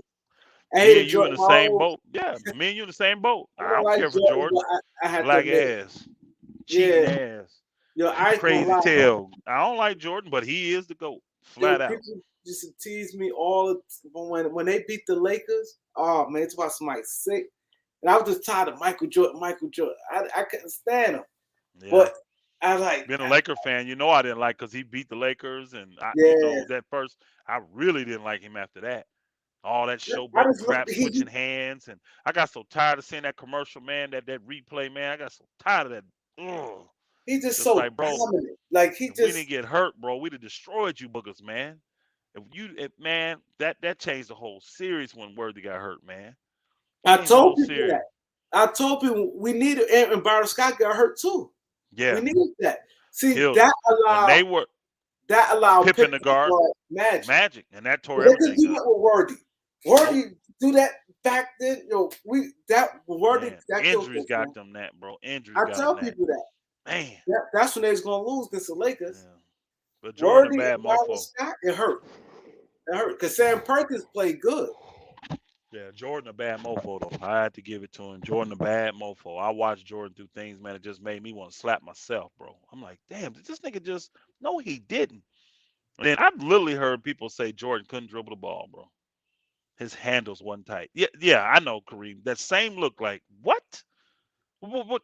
What retarded highlight did you see? It must have been like one of them fake guys, them imitation guys playing like they Jordan. Jordan handle was stupid tight. He was maneuvering and shifting and changing, and man, Jordan was something, man. I ain't really seen many cats move like Jordan in the NBA either, bro. And what I like about Jordan, he don't waste dribbles. He don't do None. all that. He It's he the get it. Everything like Kareem. so perfect with him. His Kareem. jumper would be like this. His Kareem. hand. I do. I be playing these young cats still 1-on-1. I do old school NBA though. Remember old school NBA, 3 dribbles, 3 points. Yeah, Gotta yeah, play D, and you can't be out here dribbling out. It got to be with a purpose. Your dribble got to be because in a real NBA game, unless you some superstar, you're not getting more than 3 dribbles to get your shot off. You're just not. Today's game a little different because yeah. you It's can't different. hand check and all that. But back when we played, you not getting more than 3 dribbles to get your shot off. So that's how you play 1-on-1 so that your game can get better. You got to learn how to create space. You got to dribble with a purpose. You got to learn angles. You got to learn inches. You know what I'm saying? Because all you need is an inch to get that shot off. You know Yeah, what I'm saying? If this guy is super athletic, he's gonna be a recovery. If his arms are long, I gotta get to a spot and pump fake him yeah, so I can get him up. Because if I get to my spot and raise up, if he's long enough, he gonna still get that shot. Man, guys like today, they don't think about none of that stuff, man. Elder and Kareem, do y'all remember the Skywalker David Thompson? Oh, absolutely. He yeah. inspired David Jordan, Thompson. man. Yeah, Michigan, bro, Michigan State. Man could jump out the gym. Yeah, David Thompson was the real deal. I've said He the played same for thing, Elder, Denver. about Vogel. Oh man, I love David Thompson. Oh yeah, yeah. Well, Kareem, we're gonna get off of this, right? Yeah. So Salute my when I brother. see you guys, hopefully y'all Problem join the Sunday. channel when Cool. I come on. I appreciate everybody hit the like and subscribe. Appreciate that. Thanks, Claus. Claus, I Claude, really appreciate I got the stats or facts on right now, Claude. What you talking about? I got that on right now. that. Stats or facts. Bang Nation. Yeah. He said where that after Braun wins. Yeah, okay. Oh, Yeah, okay, okay. that booger better get out of the he better get out of the play-in. Shoot. He talking that mess. All right, man. Salute my brother. Salute.